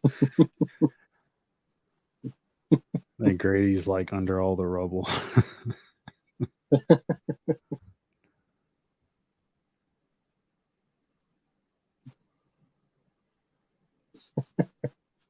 They have like the pullback like crane shot at the very end is great.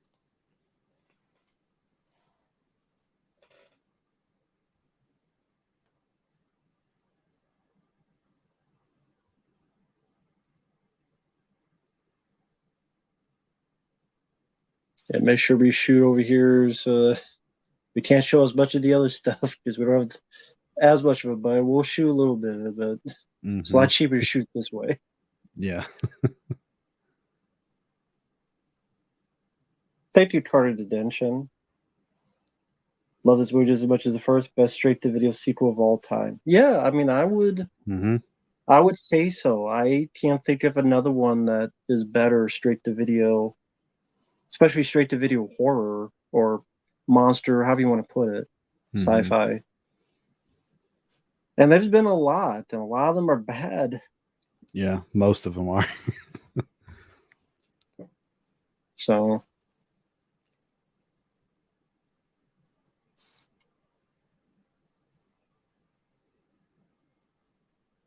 That's right, Lucas.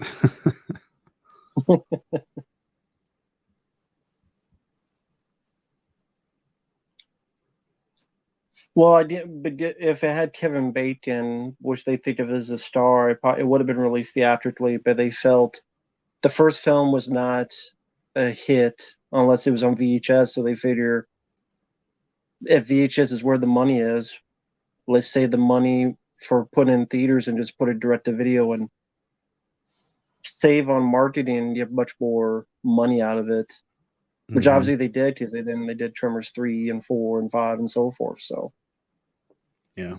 and sadly, it probably would not have been a hit in theaters if the first one wasn't, Right. Yeah, that's true. especially at that time where people would have looked at Jurassic Park that come out a few years before and thinking, hoping for that kind of spectacle, and they wouldn't get that because 96, Hmm. that's the same year as Independence Day and Twister, and are you don't Hmm. be able to compete with those kind of movies? Not That's really. right. I wonder what the bigger budgeted version of this would have been like, as opposed to having only 4 million. They had 17 million initially. I mean, I'm Hmm. sure it would have been just as creative, but I guess all the extra stuff that they had planned would have still made it in. Yeah. Well, I'm thinking, I wouldn't be surprised if there's a script out there somewhere. Hmm. Hey there, Mike Hart. Hey there, Wanda Waz. There Jack was a Frost. site a while ago. I cannot remember the name of it anymore, but I would download a ton of original screenplays for stuff like that got changed, and like it was you could read everything as long as you had like Adobe. I think they were in like PDF format. I just flip through them all the time. I can't remember that damn site though. I don't know if it's still up, but if I do remember it, Hmm. I'll probably just like leave a comment on this video and post the link if anybody's interested. Yeah, that's true, Jack. There was times in this era where the number two was kind of drawn like that. Child's Hmm. Play 2, Carnosaur 2. Yeah, that's right. Yep. I guess just because do something, oh, people, great minds think alike. I don't know.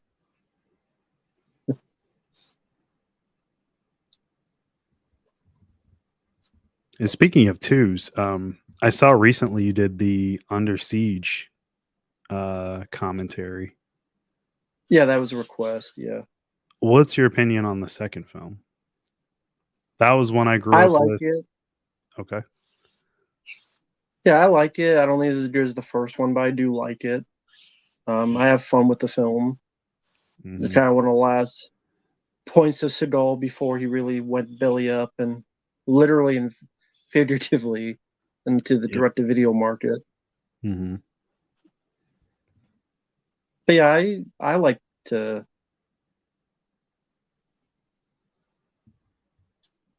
Yeah, I like Under Siege too.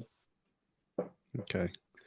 Yeah, it's I would say one of my favorite Seagal ones. I agree. I mean, there's no Gary Busey, there's no Tommy Lee Jones. Like but it works. It serves its purpose. It's an entertaining mid '90s action like kill fest. um, and then I think like post that you had what was it like a bunch of the other ones were like was it Fire Down Below like after that? Um, Yeah, I like the Glimmerman a Glimmer. bit. Yeah, Glimmerman, Fire Hmm. Down Below, and then The Patriot. Hmm. Uh, then Ticker. Then Exit Wounds and Half Past Dead, and then went straight to Right. video. Yeah. Wait, was Exit Wounds not theatrical? Exit Wounds is theatrical. Okay, okay. I thought it was. Okay. Okay. Yeah, that and Half Past Dead was theatrical. Then pretty much the rest was direct to video. Hmm. Yeah, and I But yeah, thought look, like yeah, he was gonna have a minor career resurgence with that because Exit Wounds is pretty solid fun. It just didn't yeah. happen. I don't know if that was due to him or his agent or what happened with that. I guess Oh, I was. It's due to him. oh, yeah, I kind of It's due figured to that. him. I mean, his time had kind of passed anyway. I mean, he doesn't have the it thing like a Stallone or a Schwarzenegger. Like it's just not quite there, but he always did work for like the screenplays or just the features that he was in. Like I still always thought he was entertaining, but just not quite on the level of those some of those other guys. Well, plus he also acted up. He would hurt Stuntman all the time. He did all sorts Mhm. of I saw bad some of stuff. those stories. Yeah. Hmm. Yeah, look at the Austin, chat. Yeah, yeah. I Go think ahead. that's where I saw it. Honestly, overplayed on HBO. HBO. Yeah, I'm pretty sure that's where I first saw it. Yeah, 90s cable. I got introduced to like everything that came out around that time. yeah. That happened a lot during that time. There's the HBO stuff.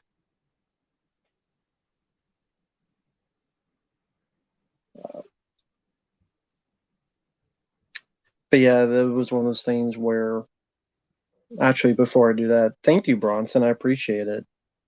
No, I can't imagine that. No, I could, no, but I can't. I don't think it would be good. Like, given their track record in the last decade or so, I don't want to see that. Well, I mean, you don't have to worry because they're doing the sequel with Michael Keaton. I guess you'll see how good or bad that is.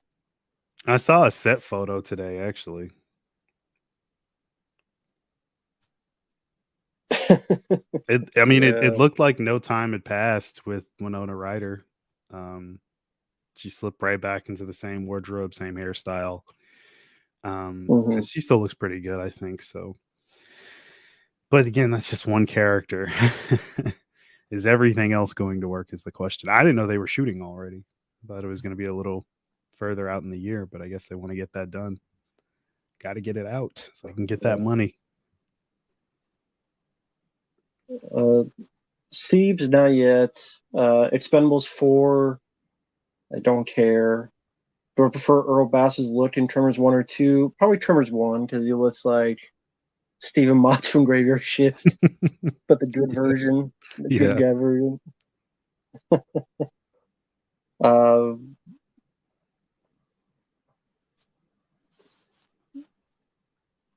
yeah, I don't care about Beetlejuice 2. I really don't.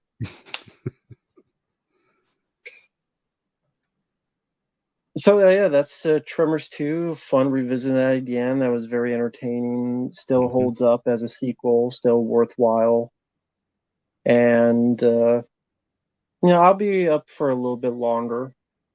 I'll be up to Mark if he wants to hang out a little bit longer. Definitely.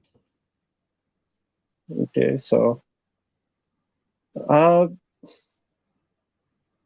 I guess any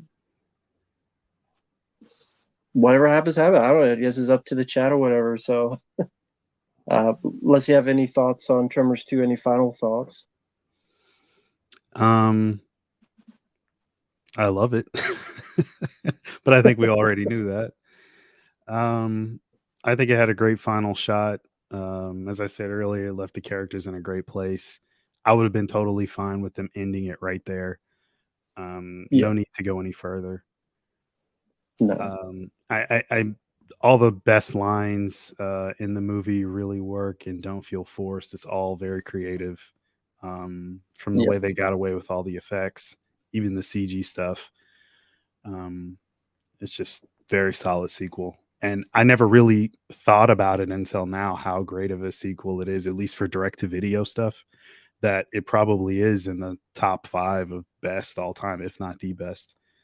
So that's I mean, I'm sure if like I saw a list, I might see something on there. Like if I googled a list of best direct to video sequels, there might be something that will pop up that I'm like, "Oh, I completely forgot about that." But yeah, this is gonna be in my top 5 for sure, probably forever. yeah. I still think it's the best direct-to-video sequel because I can't think of another one that comes close to it. There's ones I like, Mhm. but uh, I would say this is the best for me, the best direct-to-video one. One that just popped up, I'm not sure if I've ever heard you talk about this one. Darkman 2. Yeah, Yeah. never been big on it. Okay. Gotcha. And then I'm sure the same for the third one as well. Yeah, Same. Okay. I, Gotcha. I like the first Dark Man. Mhm. I don't know. I don't. Arnold Vosloo. It's Mhm. there. as the lead, and Mm-hmm. how Durant survived makes no fucking sense. He blew up in a helicopter and stuff. So They eh. Loomised him. Like, Yeah.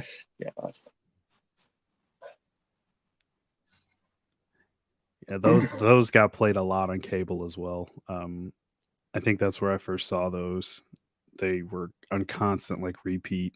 They're just like burned into my mind. So I always thought they were fun, all things considered. But um, yeah, it's a solid little trilogy. I think that's Universal as well, right? Yeah, it was Yeah, Universal. yeah. Uh, what was yeah, I don't care about Avatar. Yeah, I mentioned Vanessa Dawn too. Other than the iffy effects, I like Robert Patrick in it. I like the fun direction of shots Scott Spiegel brought to it with like a Hmm. crazy point of view every 5 minutes. But I thought it was fun for what it is for a direct-to-video movie. Hmm. Third one, not so much. I'm gonna do a quick search. I'm just curious. Cool. This is a very interesting topic to me. All of a sudden, just want to see what else there was. How would you Um, feel if Tremors was done in style of the Alien movies? I'm not sure what you mean by that in terms of style. Not sure what you mean by that, Lucas. Arnold's Netflix dot June 7th. I don't know. Maybe, maybe not. I don't know. I don't have Netflix. oh man, these are there's slim pickings in here, man. Like not a lot of good stuff. American Psycho 2, Backdraft 2. Oof, it's rough. Yeah.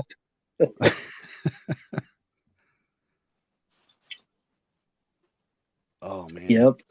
Yep. We talked about Eight this was millimeter. actually oh yeah, that one for sure. Just bad, but this one was in the lineup, or at least the franchise was. I picked Class of '99.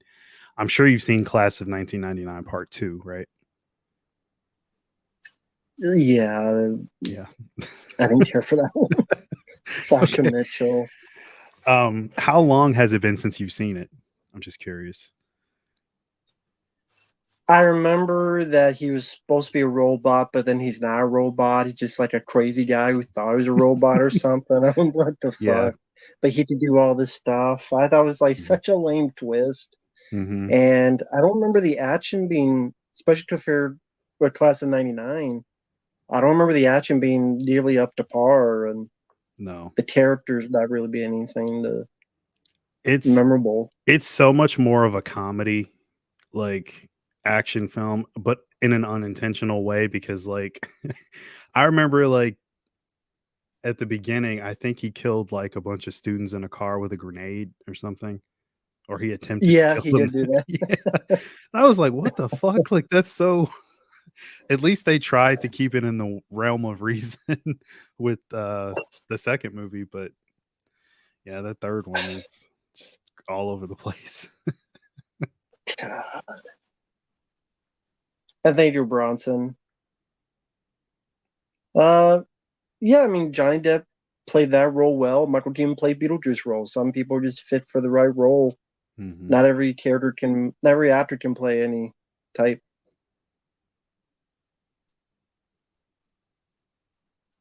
But thank you, Bronson. I appreciate it. Ryan, no, I don't care to see Avatar. If it was requested, it had to be a shit ton of money for me to sit down for over 3 hours for a sequel to a film I didn't even like. So unless you have a shit ton of money, I don't want to do it. To be honest, sorry, um waste 3 hours of my time, and oh fuck that. God, the Hidden Two, horrible. Um, Into yeah, it's such a good first movie. Like, just does everything yeah, right. So entertaining, and then you get the second film. Damn, there's a lot. Death Race 2, Death Race 3. Mm. Yeah, I've seen worse. Mm-hmm. I could watch them. Hollow Man 2. We're not going to talk about that. Yeah, that's pretty bad. That's pretty bad. Yeah, the Unnameable 2 I liked.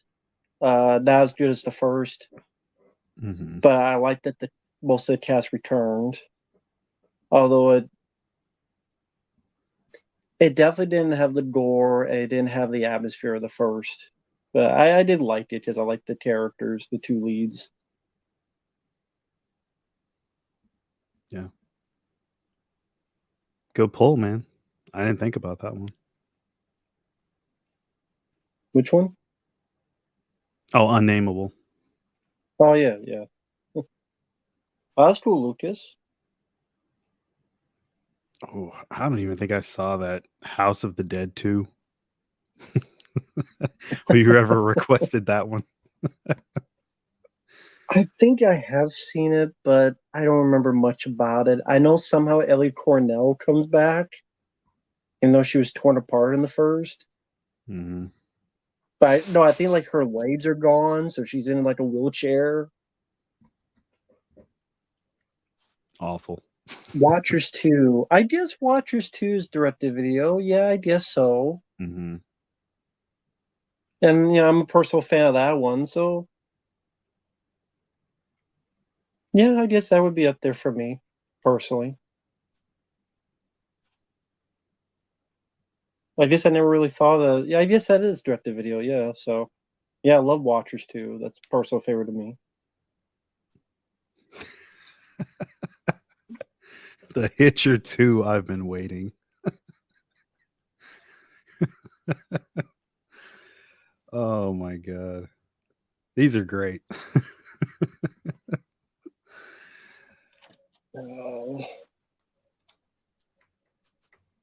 Yeah, it's weird because like we always talk about just like pointless sequels and reboots and stuff like that.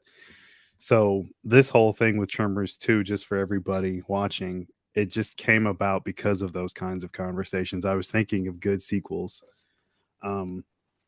Mostly not really with direct to video in mind. They just kind of happen to be that way. So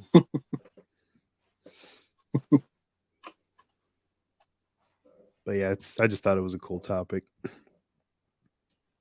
Night of the Demons 3. Yeah. Ooh, I that don't one's remember rough. the film, to be honest. It's rough.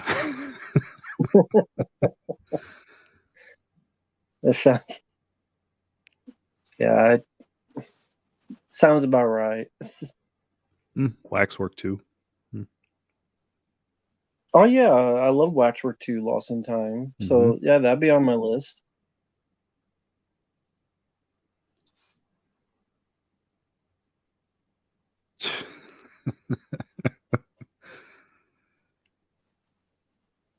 Good picks, guys.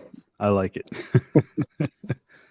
Yeah, I don't care about Final Destination 6.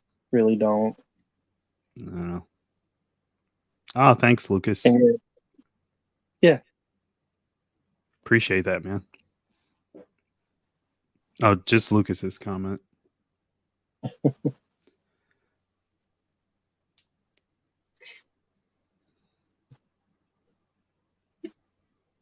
yeah, no problem, Lucas.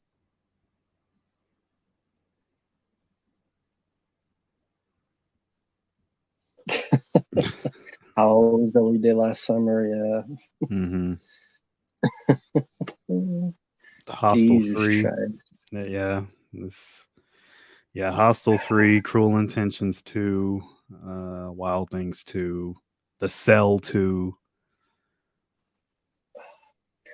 Yeah.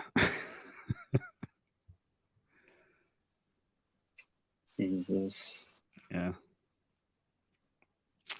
All right, I'm done with that topic. It's not getting any better. I can't find any good ones.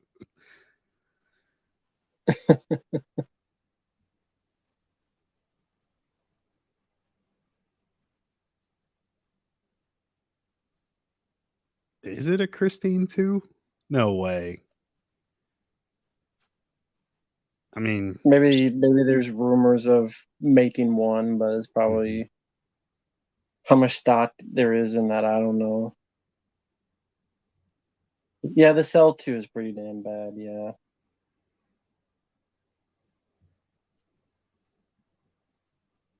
Premiere just depends. I don't really have a preference. Yes, Stuntman Marq does have a channel. You want to I feel do. free to let them know? Yeah, just search my name in the YouTube search engine. My channel will pop right up. Don't hold it against Yep. me for like the lack of content. It trust me, guys, it's not for a lack of trying. It really isn't. I just I work nonstop, and when I do have free time, I end up watching movies or I stream, and then I just don't get to making anything. But I'm working on it. I'm trying. I promise. Yeah, you just did one on the Crow Wooden Box limited edition showcase and Mm-hmm. other stuff as well. I'll Yep. try to see if this will work. Let's see.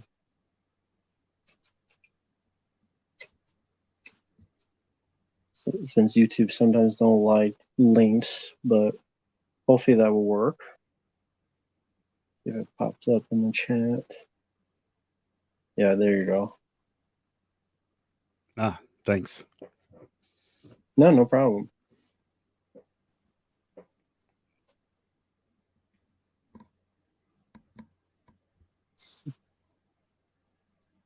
Agreed on the Crow sequels.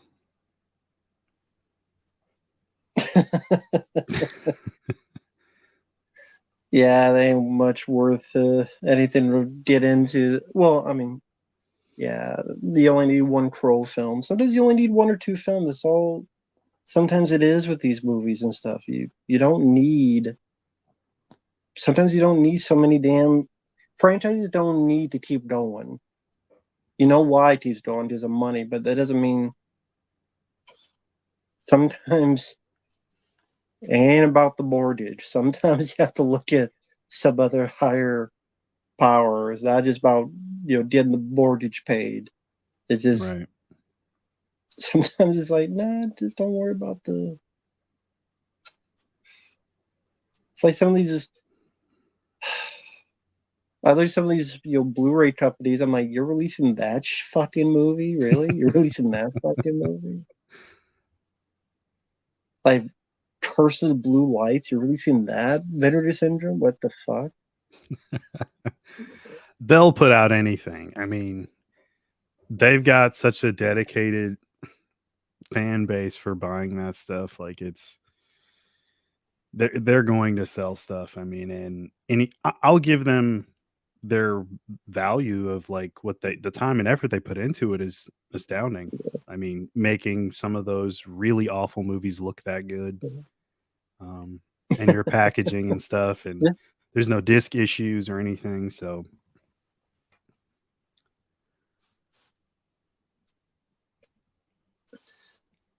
yeah. It's just sadly the movies that I personally want just they can't find the rights to it, or the people want too much money. Just sadly that's how it is with mhm, some of this. Like the movies I want, people can't find or don't care. mhm. Uh, um, I'd say Showgirls is worse. Maybe. then Troll 2, yeah, I would say that. I was just looking at a comment that I left. I left a comment on another video. They were talking about Hollow Man, and I'm a big fan of, it, and I know you are too. But Yeah. apparently, Paul Verhoeven thinks that like it was a waste of time. He should have never made it. He thinks it's his worst film. And I just wrote this super long response. I'm like, what the hell is he thinking? It's just ridiculous. Like the fact that anyone could think that like that's his worst movie. I'm like, the worst movie that he did between 1987 and 2000, without question, is Showgirls. Like it's a horrible Yeah. lead performance. I mean, there's no entertainment value. I don't think most people are into dancing or ballet or showgirl performances or whatever the fuck. So it's just, yeah, I don't know. I just remember people were bashing Hollow Man for the dog death scene and like the rape scene, but I'm like, that stuff didn't really happen. I mean, we're watching a sci-fi horror film. Like, I thought that was the Right. point of someone to do horrific things. Like, I don't see the issue with that. Also, I mean, that was his progression into further like psychosis. You lose your grip on your sanity the longer you're exposed to the serum. So they were just trying to get that point across throughout the film. I thought that was the point of it.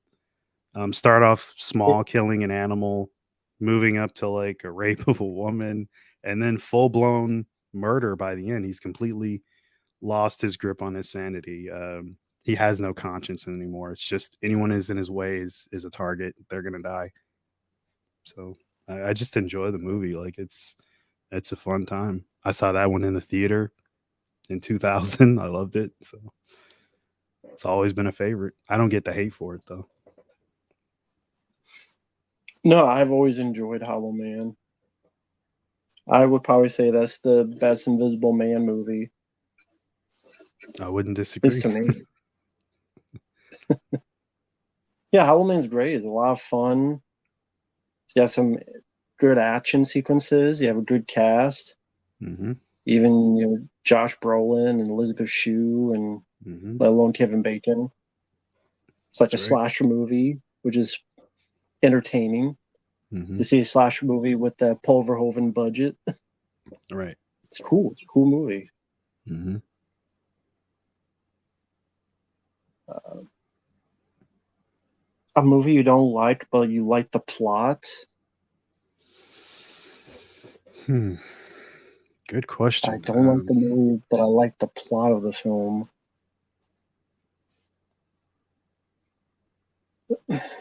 I guess maybe it had an interesting concept, but it wasn't carried out well. Hmm. Um, I can't think of one right now.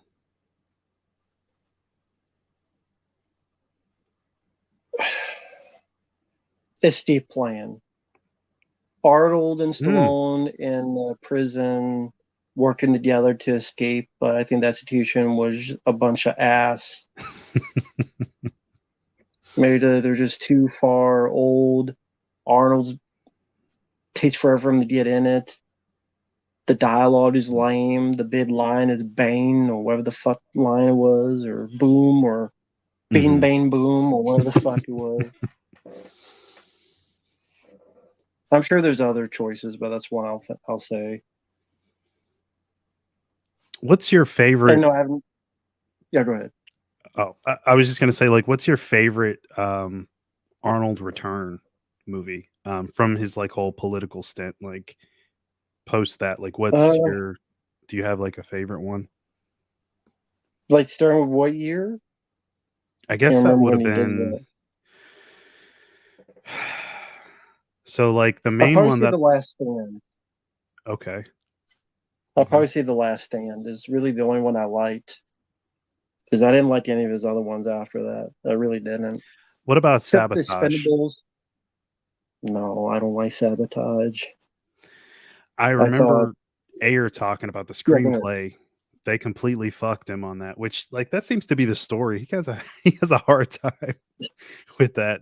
I know they fucked him How did over they on do that? Suicide Squad. Well, it was going to be played a completely different way where Arnold was going to be the antagonist the whole time. And yeah, Right. he wasn't going to be a good guy basically. So, but the studio's like, well, it's Arnold. Can you flip it around and make it like this way? And so we got what we got with it. But yeah, it had some potential, but it just in the end, I mean, if you force the writer to like change it so that you can shoot it and make it this Arnold like typical like starring role thing, like you're going to completely ruin the vision of it. So it is what it is. And folks, yes, Austin is messing with you. There is no phone booth 2. Okay. He's messing with it. There ain't no phone booth 2. I even double checked. There ain't no phone booth 2. Schumacher did The another one. sabotage, the sabotage is just from the get go where I'm like, they're talking about dusting ass or something, or who dusted ass, or who farted, and who shut the fuck up. And Arnold's like, be quiet, shut the fuck up. And it's like Rob Zombie wrote an action movie. That's what it seemed like to me. Mm-hmm. If Rob Zombie wrote a redneck action movie, that would be Sabotage. Like dialogue wise, I found the Predator a lot more offensive. I don't know if you Well, remember yeah, the that was dialogue offensive for too. yeah. That was so, I mean, you get Shane Black, there's Decker. I'm like, this movie can't be bad. It can't be. And then I saw it and I was like, well, there goes my hopes for that. Um, I think up until that point, I still had hope in the Predator franchise a bit, just because of them having Shane Black, and I'm like, he knows the ins and outs. He's in the first movie. Like this has to work, right? But it didn't. So That's putting lately. That didn't happen. Fucking predator dolls with dreadlocks and coughing up grenades. And did you see the early set photos with like the Predators like driving the tank and they were like wearing clothes? Yeah. yeah, because it's supposed to be like a whole different third act. Mm-hmm. And I forget what the fuck the full story was, but They had Arnold come back, but he didn't want to take the role. It's like he's like, no, I'm not doing a third act like almost cameo thing. I'm not coming in to do like if I'm going to be in it, I have to be the star.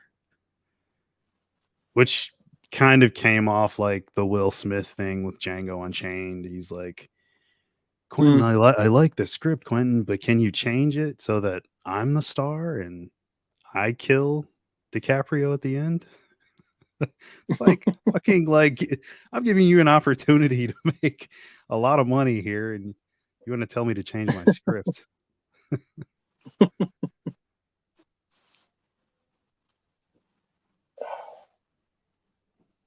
no, I have Air Force One. I don't know if I reviewed it. I probably have, but no, I've never done commentary on it.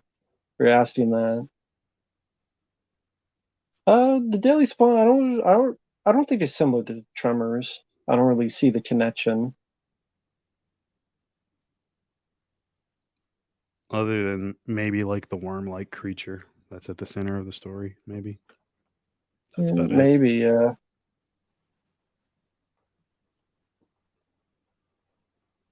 The original cut of the Predator. Yeah. Maybe see that. Yeah. Not in that suit, man. Like, I mean, I think the idea of Van Damme like going up against Arnold at that time, yeah, badass, very cool, but like not in the suit that they had in the beginning. Like, have you seen the original suit that they were going to have him in? Fucking horrible. And then like Pretty bad. even if you went with the design that we know and love now, like it still wouldn't work, I don't think. I think in the minds of us, like, yeah, it's kind of cool, but it wouldn't have worked. I mean, he would be so limited in a suit like that. He's not a fucking stunt guy that should be working in a suit anyway. I mean, he's not gonna fucking do a spin kick as the Predator. So No. I don't know how they would have made that work anyway. It wouldn't have showcased any of his strengths.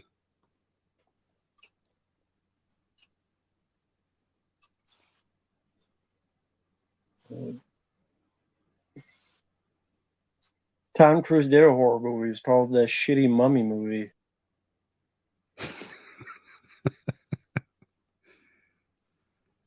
Russell Crowe. Yes, Lucas, I still have that cat. The Strangeness I have seen. I liked it. I need to get the Blu-ray of it. It's a very, very low budget film though, but I think most people find it very boring. But I like those kind of cave horror movies, especially ones in the 80s. I liked it for what it was, but I do see a lot of people find it very boring. Mm-hmm. I don't give a fuck about the new Little Mermaid.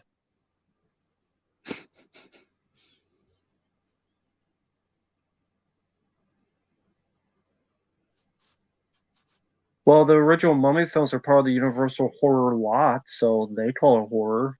It's part of the Universal horror Mm-hmm. group with Frankenstein and Dracula, so yes. I was surprised the 99 Mummy film worked as well as it did. Yeah, that was a Changing the fun genre one. like that. That was a very bold thing to do. And it worked. I think that the Tom Well, Cruise yeah, feature just the Tom Cruise feature was destined to fail because you don't need to do a shared universe, even though they did do a little bit of that back then. The way they were trying to do it now, that wasn't going to work. I mean, I think the premise was that they were going to be heroes or something, um, yeah. and fight together. It's just very lame idea. The League of Extraordinary Gentlemen. Ooh, that's a That's what they good will be. throwback right there, man.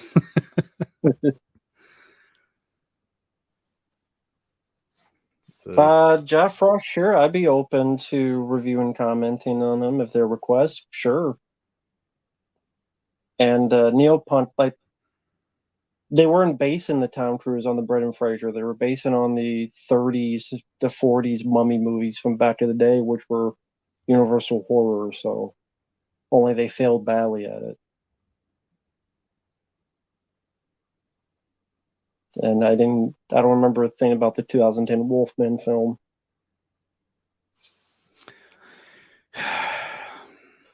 I've seen the alternate like version. I wouldn't watch it again. I mean, I don't know. Something about it just doesn't work right. I don't think it was bad casting or anything on their part. Um, I know there's another cut with like an alternate like score even. Hmm. I do like that one more.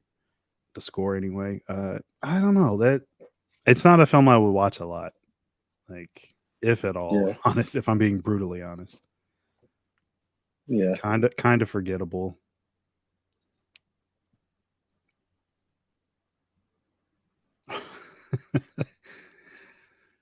Yep. Yes, Pred, it's not doing well, and it's got bad reviews as well. So that's unfortunate. I wanted Hypnotic Hmm. to be good, but so far all the reviews are not good on it.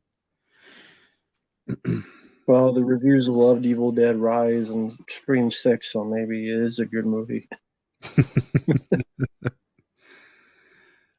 um, I don't know Neopunk. That's more up to Matt than me. Yeah, I don't know about that one. I don't know. I don't know.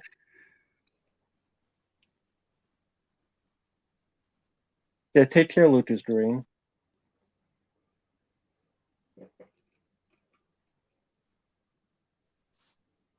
Yeah. Jesse, I reviewed Wolf on the channel. Feel free to check out their review.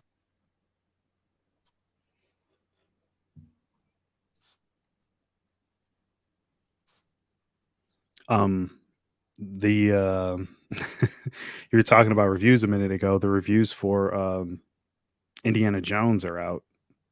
Everyone's praising that one too. But it's all critical reviews though. It's not like Yeah. actual people that are like not in the business of doing that type of thing. So To I don't answer know. Neil Hunt's question, my point about the critics is that I don't care what the critics say. I care about what I say. Because critics have loved films I hated and hated films I love, so what the fuck is the point of critics in the first place? So that's my point. There's films they love that I've hated, there's films they've hated that I've loved, and there's films they hated I hated, there's films they loved I loved. That's my point, is that they're pointless. So why do people care that much what critics think when there's always stuff you agree and disagree with them on? So what's the point at the end of the day when it's going to be up to you and your opinion alone? I bet there's many times you guys have disagreed with critics, and many times you have agreed with critics. So at the end of the day, what fucking point does it matter? True. If you think about it, Yeah. fuck it.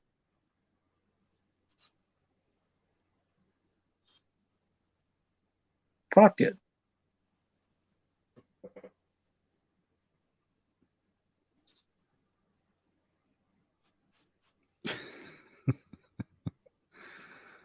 That show. Mike's talking about Ghost Adventures. Have you ever watched that show? I haven't seen it. Okay. Never seen it. It's if you're into that kind of thing, I think there are some interesting locations that they go to, Mm. but I mean, it's all subjective whether or not you believe in ghosts anyway, so but I mean, let's say you don't believe, some of the locations are pretty fucking cool, I will say. And they give a history on the property and stuff like that. They do reenactments of the pastime of what went on there and stuff. So you kind of get a good history lesson, if nothing else, on certain properties or locations that are interesting. Mm.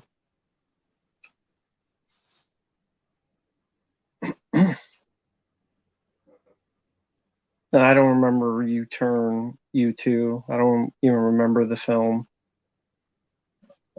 I don't give a shit about The Flash.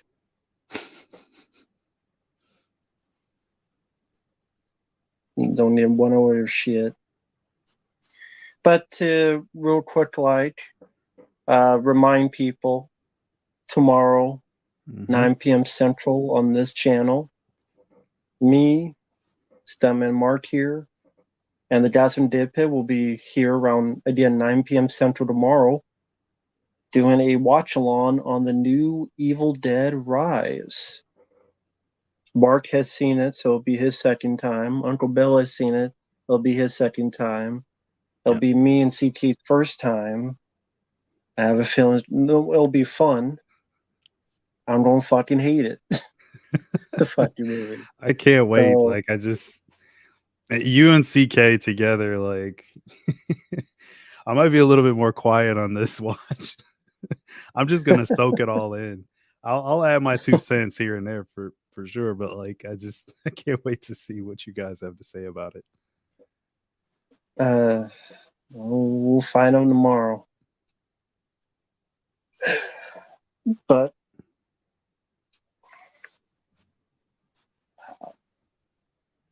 I will probably cut it here. It's Mm-hmm. about 2.5 hours in. Mm-hmm. Thank you guys for hanging with us. Yep. A lot of fun once again with Stuntman Mark talking about Tremors 2. Mm-hmm. Fun, underrated sequel. Great direct-to-video movie. I would bet money a lot better than Evil Dead Rise. Way Sequel better. stuff. But yeah, stay tuned for those who want to come by tomorrow. And Mark, you have anything you want to mention before we head out? um, no, not really. Just you guys come back tomorrow night. It's gonna be fun. um, it's it's gonna be a blast. I'm telling you guys, you got to come back. even if All right. um, even Yeah. if you guys don't like the film or if you haven't seen it, there are ways to find it. I'm not gonna say how. Pay for it if you want, even support the film if you want. But yeah, just tune in tomorrow night. All right. Peace out. We will see you guys later. Yep. Later, Ciao guys. for now.